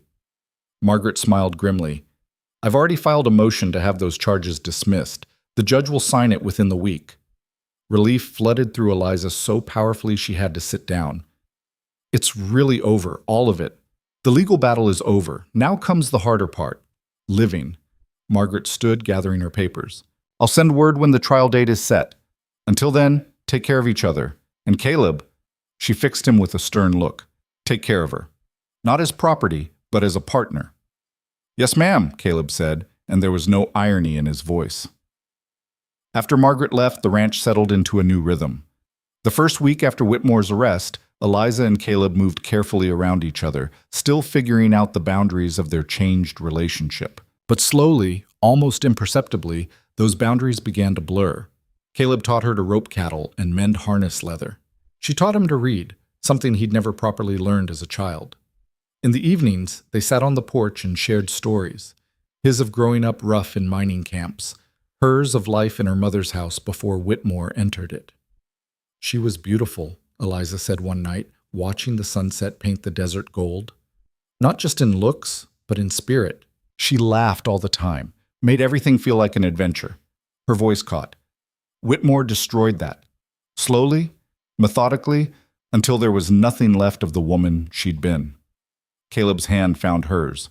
"You're not her, Eliza. You got out. You fought back. Because I had help. Because you gave me a choice." She turned to look at him. "Thank you for that. For all of it. You already thanked me. I know. But I'll probably keep doing it anyway." He smiled, and in the fading light, Eliza noticed for the first time how much younger he looked when he smiled. The hard lines around his eyes softened, and she caught a glimpse of who he might have been if life had been kinder. "What are you thinking?" he asked. "That I'm glad the wagon wheel hit that rut. That I'm glad you heard me breathing under the tarp." She squeezed his hand. "That I'm glad it was you who found me. So am I." The kiss happened naturally, without planning or hesitation. One moment they were sitting side by side, and the next Caleb's hand was cupping her cheek, and his lips were on hers, gentle but certain. Eliza's heart hammered, but not from fear. This was different from anything she'd known before. A choice freely made, a door opened instead of forced. When they pulled apart, Caleb's eyes searched hers. Was that all right? More than all right. She was breathless. "But Caleb, I need you to know, I've never... Whitmore always said I'd be his to give away to whatever man he chose, so I never... I know. And there's no rush. We've got time." He brushed a strand of hair from her face. "We've got all the time in the world now." The days blended into weeks. The ranch, which had been merely surviving under Caleb's sole management, began to thrive with both of them working it. They expanded the cattle herd, planted winter wheat, repaired the irrigation system that fed their small garden plot. Neighbors who'd stood with them that night against Whitmore's hired guns began stopping by more often, bringing news and sometimes gifts, a breeding heifer, seeds for next spring, a repaired plow blade. Morrison, the grizzled rancher who'd been among the first to stand up, became a regular visitor. "Never thought I'd see the day when someone actually beat Whitmore," he said one afternoon, accepting a cup of coffee on the porch. "Most of us just learned to work around him, pay his tolls, keep our heads down. You two showed us that fighting back was possible." "We had help," Eliza said. "You had courage. That's rarer than help." Morrison looked out at the land. "Word's spreading, you know, about what happened here. There's talk of forming a proper ranchers association, one that can stand up to men like Whitmore, push back against the corruption." Caleb raised an eyebrow. "That's ambitious. So was marrying a woman you'd known for 2 weeks to save her from a railroad baron. Ambitious seems to be working out for you." Morrison grinned. "Just saying, if you two ever want to get involved in something bigger, there's folks who'd follow your lead." After he left, Eliza turned to Caleb. "Would you want that? To be part of something bigger?" "Maybe. Someday." He looked at her. "But right now, I just want to build what we have here. Make it strong. Make it ours." "Ours," Eliza repeated, testing the word. I like the sound of that. That night, for the first time, Eliza moved her things from the bedroom into the main room with Caleb. Not out of necessity or strategy, but because she wanted to. They pushed the cots together and lay side by side in the darkness, hands clasped between them. "Are you scared?" Caleb asked quietly. "A little, but it's a different kind of scared than before. Before, I was scared of losing myself. Now I'm scared of how much I want this. Want you." She turned toward him. "Is that strange?" "No, I feel it too." His thumb traced circles on the back of her hand. "I never thought I'd get a second chance at this, at having someone to share my life with. After Catherine died, I figured that was it for me. Just me and the land until I got too old to work it. And now? Now I can't imagine this place without you in it." He pulled her closer, and she rested her head against his chest, listening to the steady rhythm of his heartbeat. "You've changed everything, Eliza. Made me remember what it feels like to hope." She fell asleep that way, wrapped in his arms, safer than she'd ever felt in her life. The summons came in late autumn, delivered by a territorial marshal with an apologetic expression. Charles Whitmore's trial was set for the first week of December in Santa Fe. Eliza and Caleb were required to testify. Margaret arrived at the ranch 2 days later to prepare them. She'd aged in the months since they'd last seen her, new lines etched around her eyes, but her determination burned as bright as ever. "The prosecution's case is strong," she said, spreading documents across the kitchen table that had become their war room. "We have testimony from dozens of Whitmore's victims, financial records showing the bribes, evidence of the intimidation campaigns. But you two are the keystone. Your story humanizes all of it, makes it real for the jury." "What do we need to do?" Eliza asked. "Tell the truth. Simply, and clearly, "Don't embellish, don't dramatize. The facts are damning enough." Margaret looked at Eliza intently. "They're going to try to discredit you. Whitmore's lawyers will paint you as an ungrateful stepdaughter, a thief, maybe even suggest you seduced Caleb as part of some scheme. You need to be prepared for that." Caleb's jaw tightened. "They can try. Won't make it true." "No, but it might make the jury doubt. That's all they need, reasonable doubt." Margaret turned to Caleb. "And you, they'll try to paint as an opportunist who married a rich man's daughter for money. They'll dig into your past, look for anything they can use against you." "Let them dig. I've got nothing to hide." "Everyone has something to hide, Caleb. The question is whether it's something that matters." Margaret's voice softened. "I'm not trying to scare you. I'm trying to prepare you. This trial won't be easy. Whitmore is fighting for his life, his freedom, his legacy. He'll use every weapon he has." Eliza felt Caleb's hand cover hers under the table. "We've faced worse. We'll face this too." The journey to Santa Fe for the trial felt like riding toward a storm. They left the ranch in the care of Morrison and another neighbor, packed what they needed, and rode out on a cold November morning with Margaret's buggy trailing behind. Santa Fe was transformed from the dusty frontier town Eliza remembered. The trial had drawn newspaper reporters from as far as San Francisco and Denver, all eager to cover the downfall of one of the territory's most powerful men. The streets buzzed with speculation and rumor. Margaret had arranged for them to stay at a boarding house run by a widow named Mrs. Chen, a woman whose quiet competence reminded Eliza of Margaret herself. The room was small but clean, with a view of the plaza where the courthouse stood like a monument to justice, or its absence. The trial began on a Monday morning under gray skies that threatened snow. The courtroom was packed with spectators, journalists, and the merely curious. Eliza sat in the front row next to Caleb, acutely aware of every eye on her. Charles Whitmore was led in wearing chains flanked by marshals. He'd lost weight in custody, and his expensive suit hung loose on his frame. But when his gaze found Eliza, the old hatred blazed in his eyes, undiminished. She met that gaze steadily and didn't look away. The prosecution opened with a meticulous recitation of Whitmore's crimes, the bribes, the intimidation, the violence. They called witness after witness, each telling their story of how Whitmore had destroyed their lives, stolen their property, ruined their reputations.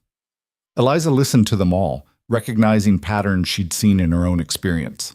The way Whitmore isolated his victims, the way he used the law as a weapon, the way he made people feel powerless. On the third day, Margaret took the stand as an expert witness. She walked the jury through 15 years of documentation, connecting threads that spanned the entire territory. Her testimony was devastating, clinical, irrefutable. Whitmore's lawyers objected repeatedly, but Judge Harrison overruled them every time. On the fourth day, it was Eliza's turn. She walked to the witness stand on trembling legs, placed her hand on the Bible, and swore to tell the truth. The courtroom fell silent. The prosecutor, a stern man named Blackwood, approached with a gentle expression. "Mrs. Mercer, please tell the court about your relationship with Charles Whitmore." Eliza took a breath and began. She told them about her mother's marriage to Whitmore when Eliza was 12, about the slow transformation of their household from a home into a prison, about the escalating control, the verbal abuse that preceded the physical violence. "He said my mother had been weak," Eliza said, her voice steady despite the tears threatening to fall. "That he wouldn't make the same mistake with me. That he would mold me into a proper wife for a man of standing. And when you refused this man he'd chosen for you, Mr. Thornton, what happened? He beat me, locked me in my room, said I would stay there until I learned obedience." Eliza's hands clenched in her lap. "So I ran. And you ended up at Mr. Mercer's ranch?" "Yes, by accident at first. I hid in his wagon without his knowledge. When he discovered me, he could have turned me over to Whitmore's men. Instead, he offered me protection." Blackwood walked her through the rest, the confrontation with Harding, the decision to marry, the attempts to take her back by force. With each answer, Eliza felt lighter, as though the weight of secrets was finally being lifted. Then Whitmore's defense attorney stood for cross-examination. His name was Carlyle, and he had the smooth, predatory look of a man who enjoyed cruelty. "Mrs. Mercer, or should I say Miss Hart, since this marriage was clearly a sham, you've painted quite the picture of my client. But let's examine your own behavior, shall we? Objection, Blackwood said. The witness's character isn't on trial here. But it is when she's accusing a respected businessman of crimes based solely on her word, Carlyle shot back. I'm simply establishing credibility. Judge Harrison frowned. I'll allow it, but tread carefully, Mr. Carlyle. Miss Hart, isn't it true that you stole $5,000 from your stepfather before fleeing?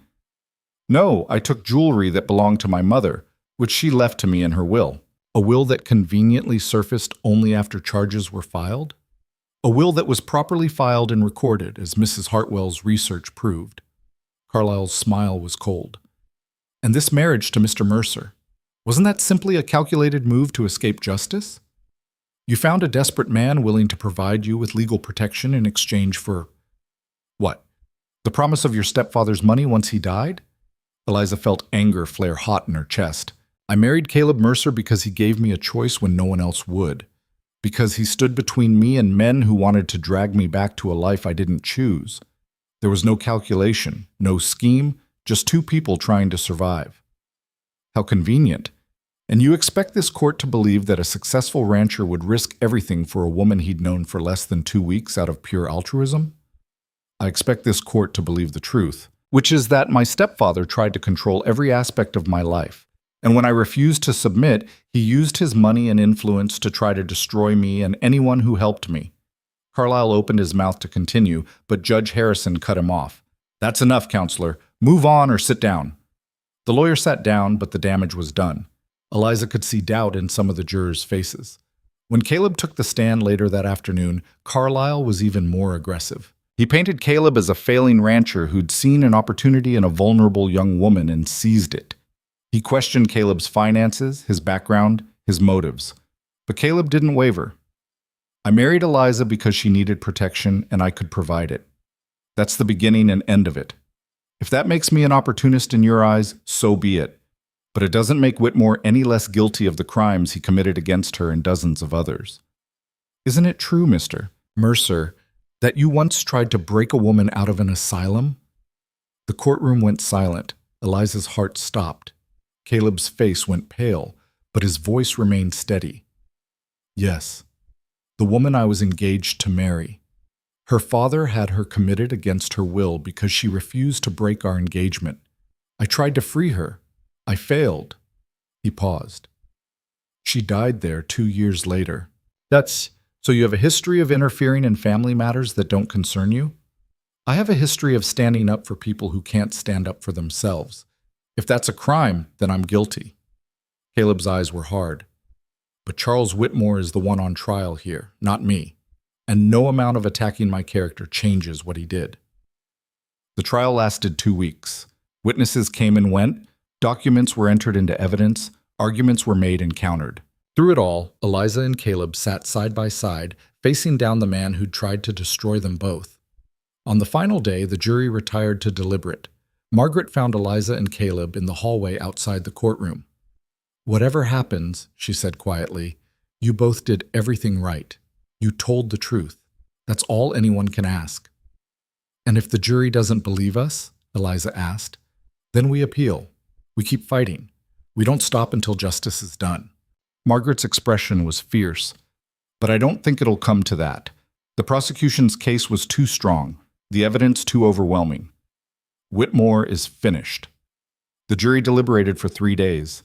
3 days of waiting, pacing, second-guessing every word they'd said on the stand. Eliza barely slept, plagued by nightmares of Whitmore walking free, of hired guns coming for them again, of everything they'd fought for crumbling to dust. On the 3rd day, word came that the jury had reached a verdict. The courtroom was packed even fuller than before. Eliza held Caleb's hand so tightly her knuckles went white as the jury filed back in. The foreman stood, a weathered man who'd listened to every word of testimony with grave attention. We, the jury, find the defendant, Charles Whitmore, guilty on all counts. The courtroom erupted. Whitmore surged to his feet, shouting something that was drowned out by the roar of the crowd. The judge's gavel cracked like thunder, demanding order. Eliza couldn't breathe, couldn't think. The word guilty echoed in her mind like a bell. Beside her, Caleb's hand tightened on hers. It's over, he said. It's really over. Judge Harrison sentenced Whitmore to 20 years in territorial prison with no possibility of parole. Additional charges were being filed in other jurisdictions for crimes committed there. It was unlikely, the judge said coldly, that Charles Whitmore would ever walk free again. As the marshals led Whitmore away, he turned one last time to look at Eliza. The hatred in his eyes had been replaced by something else. Disbelief, perhaps, or the first dawning realization of defeat. Eliza looked back at him and felt nothing. No fear, no anger, not even satisfaction. Just a quiet certainty that this chapter of her life was finally, irrevocably closed. Outside the courthouse, reporters swarmed them, shouting questions. Margaret ran interference while Caleb guided Eliza through the crowd to where their horses waited. "Mrs. Mercer, how do you feel about the verdict? Do you have any message for other women in similar situations? What's next for you and your husband?" Eliza stopped and turned to face them. For a moment, she just stood there, gathering her thoughts. Then she spoke. "My message is simple. You are not property. You are not powerless. And there are people who will stand with you if you're brave enough to ask for help." She glanced at Caleb, then back at the reporters. "What's next? We go home. We build our life. And we make sure that what happened to me never happens to anyone else if we can prevent it." The ride back to the ranch took 4 days. They traveled slowly, stopping at the same places they'd camped on the way to Santa Fe, retracing the path that had led them to justice. But this time, there was no tension, no fear of pursuit, just the open road and the promise of home waiting at the end of it. On the last night before they reached the ranch, they made camp under a sky so full of stars it looked like someone had spilled diamonds across black velvet. Caleb built a fire while Eliza unpacked their supplies. "Do you think it's really over?" she asked as they sat warming their hands. "Or will there be more fights, more battles?" "There will always be more fights," Caleb said. "Different ones, maybe. Building the ranch, dealing with drought or disease, all the normal struggles of life. But the worst is behind us. We're free now, Eliza, really free." She leaned against his shoulder. "I never thought I'd have this. A partner. A home I chose. A future I get to shape. Neither did I." He kissed the top of her head. "But we do. So the question is, what do we do with it?" Eliza looked up at him, and in the firelight she saw the man who'd risked everything for a stranger, who'd stood beside her through hell and never wavered. She saw her husband, her partner, her friend. "We live," she said simply. "We build something worth protecting. And if someone else needs what we needed, a chance, a choice, a place to stand, we give it to them." "That's a good answer." Caleb pulled her closer. "That's a damn good answer." When they finally rode up to the ranch the next afternoon, Morrison and the other neighbors were waiting with a celebration. Someone had strung lanterns across the porch. Someone else had brought a fiddle. There was food and music and laughter, and for the first time in her life, Eliza understood what home really meant. It wasn't a place. It was people who chose to stand together. As the sun set and the celebration continued around them, Caleb pulled Eliza aside. "There's something I want to show you." He led her to the barn, to the loft where she'd slept that first night. Behind the loose board where she'd hidden her mother's jewelry, he'd carved something into the wood. 2 names, Caleb and Eliza Mercer. And below them, a date, the day they'd married. "I wanted to mark it," he said quietly. "The day everything changed. The day we chose each other." Eliza traced the carved letters with her fingers, tears streaming down her face. "It's perfect." He wrapped his arms around her from behind, and they stood there as darkness fell and the sounds of celebration drifted up from below. Tomorrow would bring new challenges, new work, new dreams to chase. But tonight they had this, a moment of perfect peace, hard-won and precious. "I love you," Eliza said, the words coming easily now. "I know we married for survival, but somewhere along the way, it became real. You became real. This became real." "I know," Caleb said. "I love you too, more than I thought I could love anyone again." They stayed in the barn until the moon rose. 2 people who'd found each other in the worst of circumstances and somehow built something beautiful from the ashes of their former lives. Below them, their friends celebrated. Around them, the ranch they'd fought for waited. And ahead of them, a future they'd write together stretched out like the endless New Mexico sky, vast, unknowable, and entirely their own. The celebration lasted well into the night, but eventually the neighbors drifted home, leaving Caleb and Eliza alone in the quiet that followed. They walked back to the house hand in hand, and for the first time since that desperate day in the wagon, the future felt like something to embrace rather than survive. Winter settled over the ranch with surprising gentleness. The snows came light that year, dusting the red rocks with white and filling the irrigation channels with fresh water for spring. Caleb and Eliza fell into a rhythm that felt less like work and more like building something together, piece by careful piece. In January, a letter arrived from Margaret. Whitmore had been transferred to the territorial prison, and additional charges from victims in California and Colorado were being filed. More importantly, the corruption investigation she'd sparked had spread, leading to the removal of 3 judges and the indictment of 2 railroad executives who'd worked with Whitmore. "Your case changed everything," Margaret wrote. "People are finally willing to speak up. The system is being cleaned out. One corrupt official at a time. You should be proud." Eliza read the letter aloud to Caleb as they sat by the fire that evening. When she finished, she set it aside and looked at him. "Are you proud of what we did?" "I'm proud of what you did," he said. "I just helped you get there." "No, Caleb, we did it together. That's the whole point." She moved closer to him on the bench. "Everything we've accomplished, surviving Whitmore, winning the trial, building this life, none of it would have happened if we hadn't stood together." He pulled her into his arms, and they sat in comfortable silence, watching the flames dance. Outside, the wind howled across the desert, but inside they were warm and safe, and finally, truly free. February brought unexpected visitors. Eliza was hanging laundry when she saw the wagon approaching, a covered rig pulled by 2 sturdy horses. As it drew closer, she recognized the driver as a woman about her own age, with a tired face and frightened eyes. Behind her in the wagon bed, 2 small children huddled beneath blankets. Eliza called for Caleb, and together they met the wagon in the yard. "I'm sorry to intrude," the woman said, her voice shaking. "My name is Sarah Mitchell. I heard about what happened with Charles Whitmore, about how you stood up to him and won. I thought maybe—" She swallowed hard. "I thought maybe you could help me too." Caleb and Eliza exchanged glances. Then Eliza stepped forward. "Come inside, you and the children. We'll talk." Over coffee and cornbread, Sarah told her story. Her husband had died 6 months earlier, leaving her with debts she couldn't pay. A local businessman named Vernon Cade had offered to buy her land, at a fraction of its value, and when she refused, he'd begun a campaign of intimidation. Vandalized fences, poisoned livestock, threatening letters. She'd gone to the law, but the sheriff in her county was Cade's cousin. "I don't have anywhere else to go," Sarah said, tears streaming down her face. "If I stay, he'll drive me off the land anyway. But if I leave, my children have nothing. That farm is all they have left of their father." Eliza looked at Caleb and saw her own thoughts reflected in his eyes. They'd been given a second chance at life. How could they not offer the same to someone else? "You can stay here," Caleb said. "There's room in the barn until we can build you something better. And we'll help you with Cade. Whatever it takes." Sarah's eyes widened. "I can't ask you to—" "You're not asking. We're offering." Eliza reached across the table and took Sarah's hand. "We know what it's like to be hunted by powerful men. We know what it's like to feel powerless, and we know that the only way to fight back is to stand together."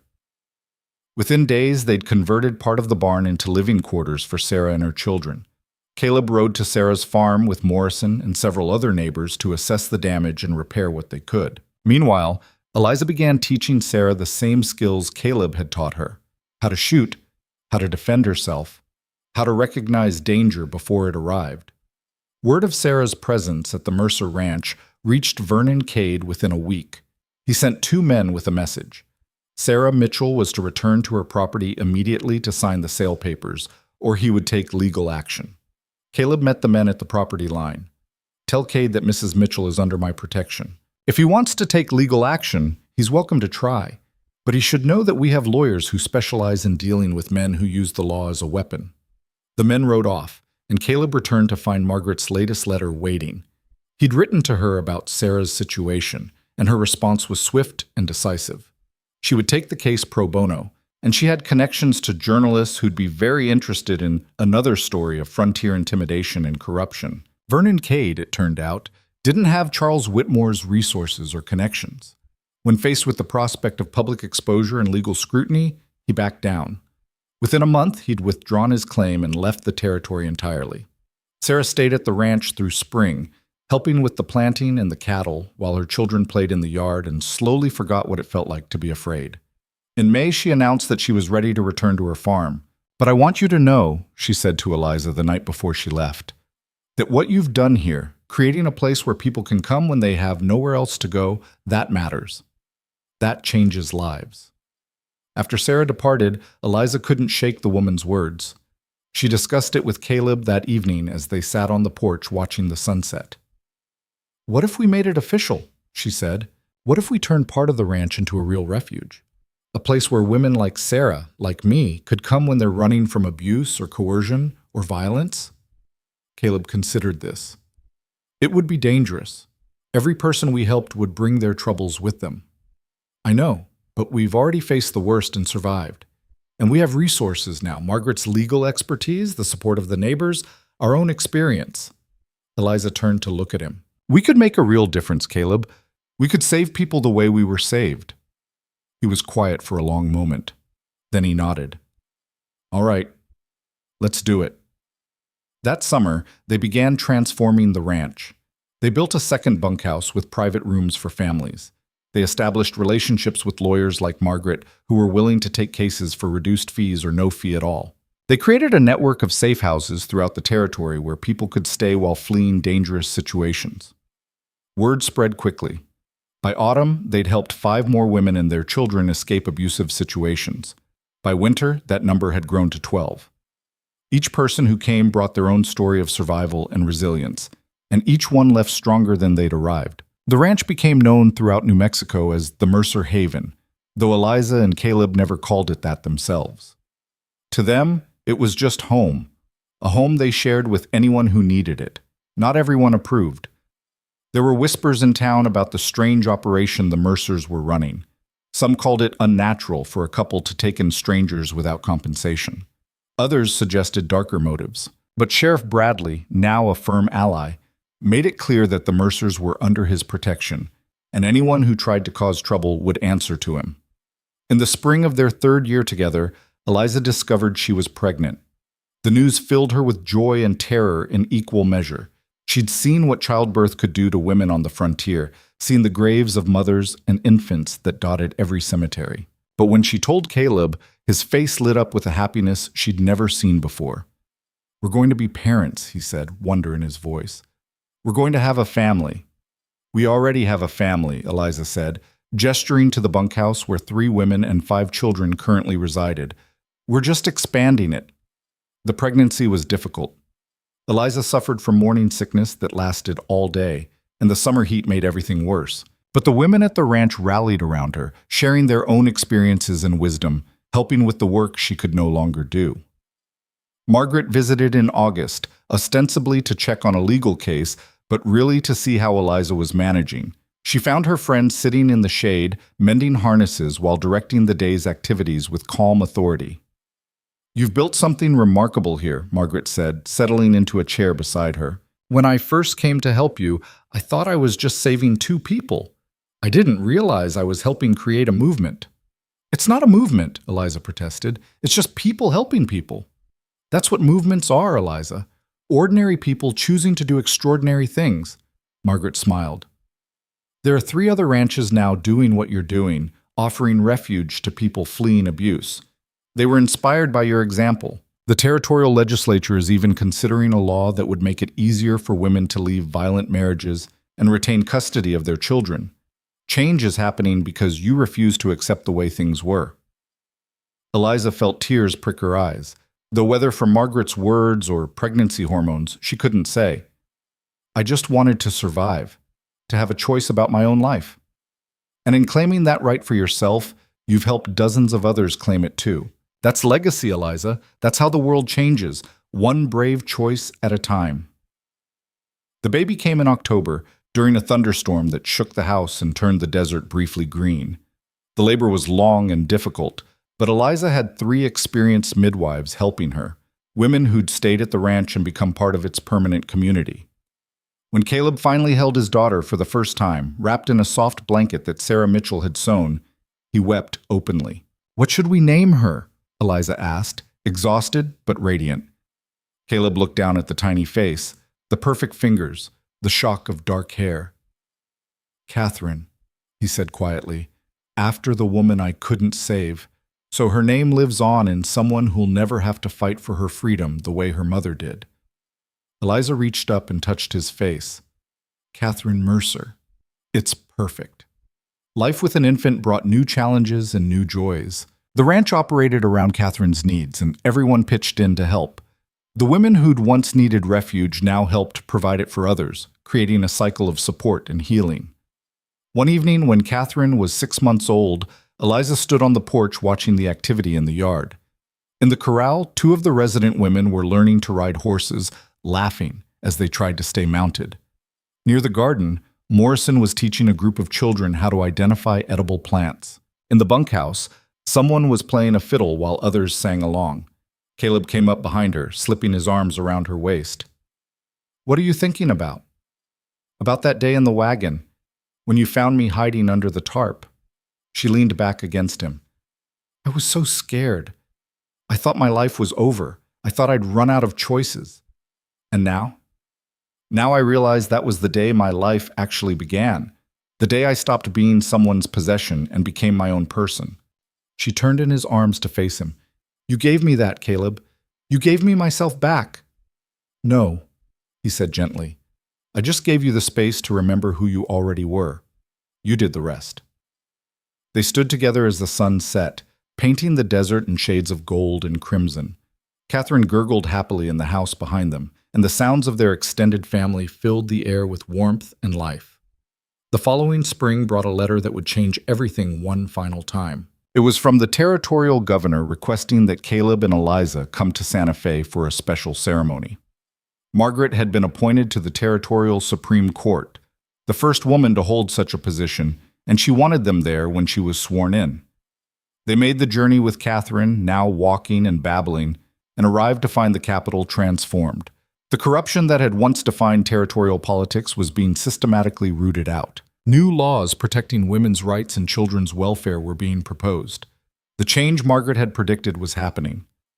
At the ceremony, Margaret took the oath of office, with tears streaming down her face. Afterward, she found Caleb and Eliza in the crowd. "I did it," she said, her voice shaking with emotion. "For my sister, for every woman who's been told she's powerless. For you, Eliza."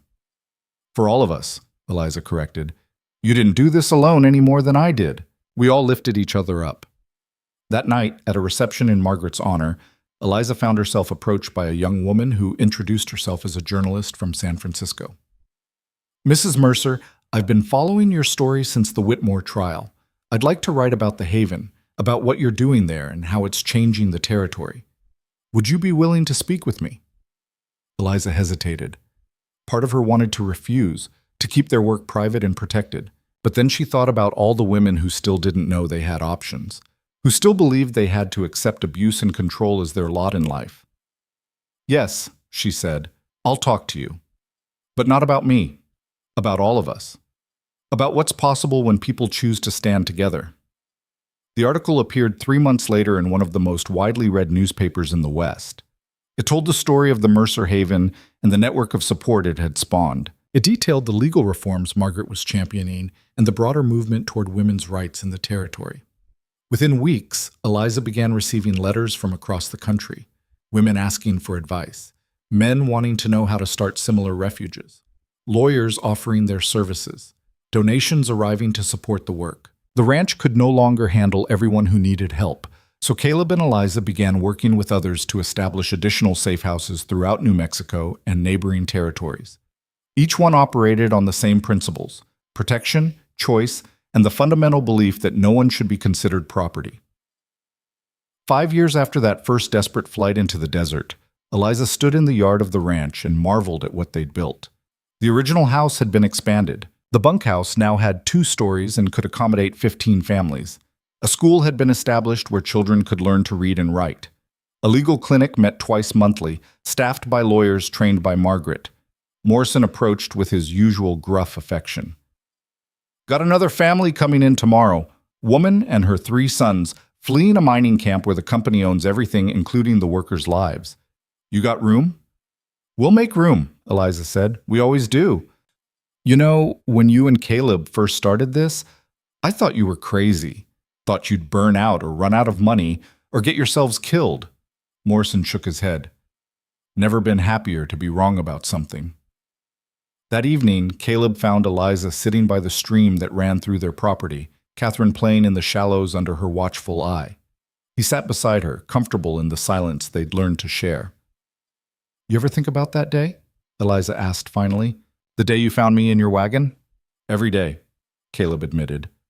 Every single day, I think about what might have happened if I'd made a different choice, if I'd turned you in or turned you away. And I'm grateful I didn't. Because you didn't just change my life, Eliza. You gave me a purpose, a reason to wake up every morning and fight for something bigger than myself. He took her hand. I thought I was saving you that day. Turns out, you saved me right back. Catherine splashed in the water, her laughter carrying on the evening breeze. Around them, the ranch bustled with life, people who'd found safety, who were rebuilding themselves, who were learning that they were worth saving. Do you think we've done enough? Eliza asked quietly. Changed enough? Helped enough people? Caleb considered the question seriously. No, there's always more to do, more people to help, more fights to win.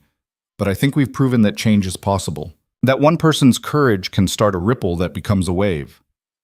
2 people's courage, Eliza corrected with a smile. 2 people's courage, he agreed. As the years passed, the Mercer Haven became an institution. Catherine grew into a fierce, bright child who learned early that the world needed changing and that she had the power to change it. More children were born to the families who'd found safety at the ranch. Some stayed, becoming permanent members of the community. Others left once they'd rebuilt their lives. But they stayed in touch, creating a network of support that stretched across the entire Southwest. Margaret's reforms continued transforming territorial law. Divorce became easier for women to obtain. Property rights were protected. Domestic violence was finally recognized as a crime rather than a private family matter. Each change was hard-won, fought for in courtrooms and legislative chambers by people who refused to accept injustice. Charles Whitmore died in prison 7 years after his conviction, alone and forgotten. When Eliza received word, she felt nothing but a distant sadness for what he might have been if he'd chosen differently. Sheriff Bradley retired and was replaced by his deputy, a young man who'd learned from Bradley's example that justice was meant to protect everyone, not just the powerful. Morrison lived to see his granddaughter elected to the territorial legislature. Sarah Mitchell remarried and turned her farm into a cooperative that helped other widows stay independent. And through it all, Caleb and Eliza worked side by side, building something that would outlast them both. On their 10th anniversary, they stood together in the barn loft where Caleb had carved their names. More names had been added over the years. Every person who'd found refuge at the ranch, every child born there, every family rebuilt. The wall had become a testament to survival and hope. When I hid in your wagon that day, Eliza said, tracing the original carving, I thought I was just looking for a way to escape. I didn't know I was actually running toward something. Toward what? Caleb asked, though he knew the answer. Toward home. Toward partnership. Toward a life where I got to choose who I became. She turned to face him, and in her eyes he saw everything they'd built together. Toward you. He kissed her then, soft and sweet, the way he had hundreds of times before, and would hundreds of times more. I love you, Eliza Mercer, for the woman you were, the woman you are, and the woman you're still becoming. I love you too, for seeing me when I was invisible, for standing with me when everyone else stood against us, for choosing courage over safety every single day. They returned to the house to find preparations underway for the anniversary celebration. The entire community had gathered, current residents, former residents who'd traveled from across the territory to be there, neighbors and friends and allies who'd stood with them through everything. As the sun set and lanterns were lit, Caleb stood to speak. The crowd quieted, faces turned expectantly toward him. 10 years ago, he began, I found a scared woman hiding in my wagon. I had a choice to make, turn her in or help her. I chose to help. And that choice changed everything. It changed me. It changed this ranch. It changed the territory. He paused, looking at Eliza. But the real change came when Eliza chose to fight back. When she chose to stand up and say no more, that's when all of this became possible. Eliza stood beside him, Catherine clinging to her skirts.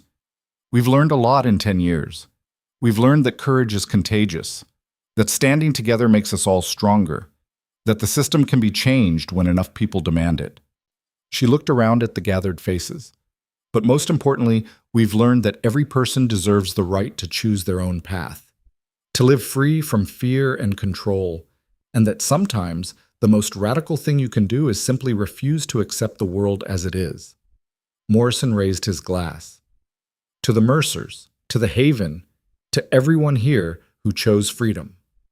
To freedom, the crowd echoed, and the toast echoed across the desert night. The celebration lasted until dawn, filled with music and stories and the kind of joy that comes from surviving impossible odds. Children fell asleep in their mothers' arms. Friends embraced and promised to write. Plans were made for the future. New safe houses to establish, new laws to propose, new battles to fight. As the last guest departed and the sun rose over the mesa, Caleb and Eliza walked the perimeter of their land one final time. Catherine, exhausted from the excitement, slept soundly in Caleb's arms. "Do you ever wish for a quieter life?" Eliza asked. "Just us? The land? No complications?" Caleb smiled. "Not for a second. All of this chaos and noise and purpose, this is exactly the life I want. The life we chose together."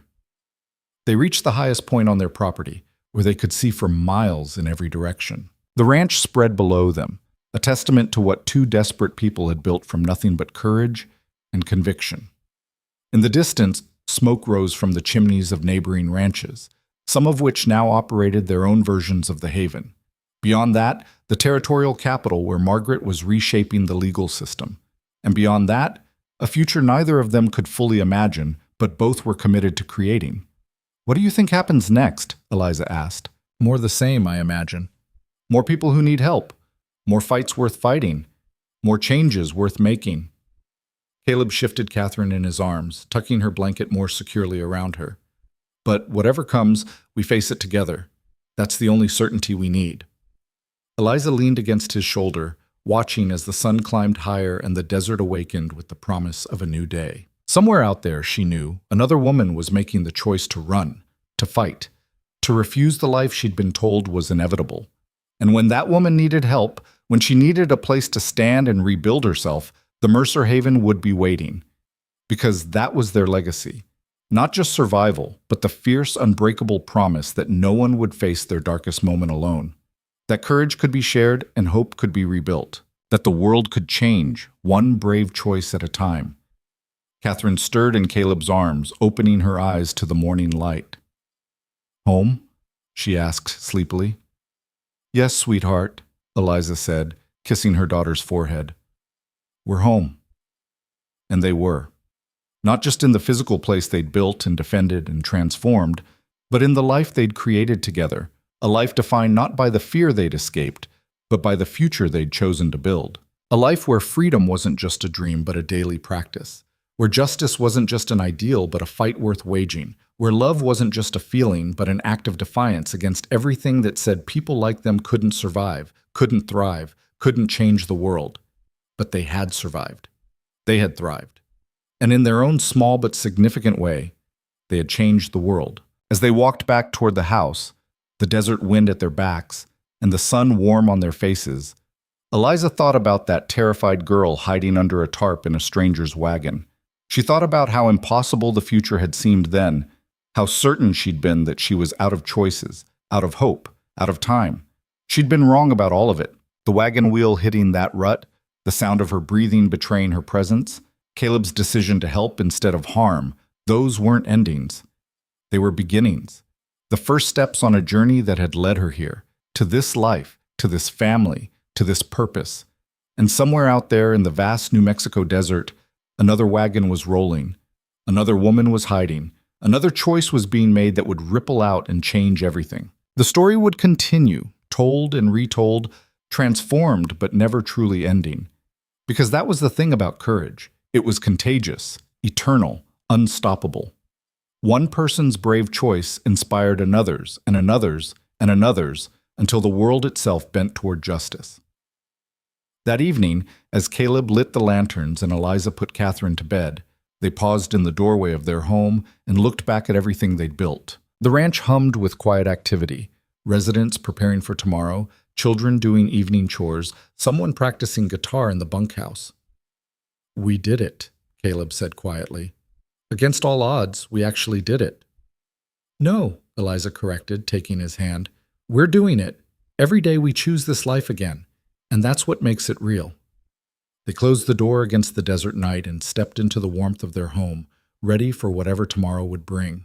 Because they'd learned the most important lesson of all, that the story never truly ends as long as there are people willing to fight for something better, to stand together against injustice, to believe that change is possible.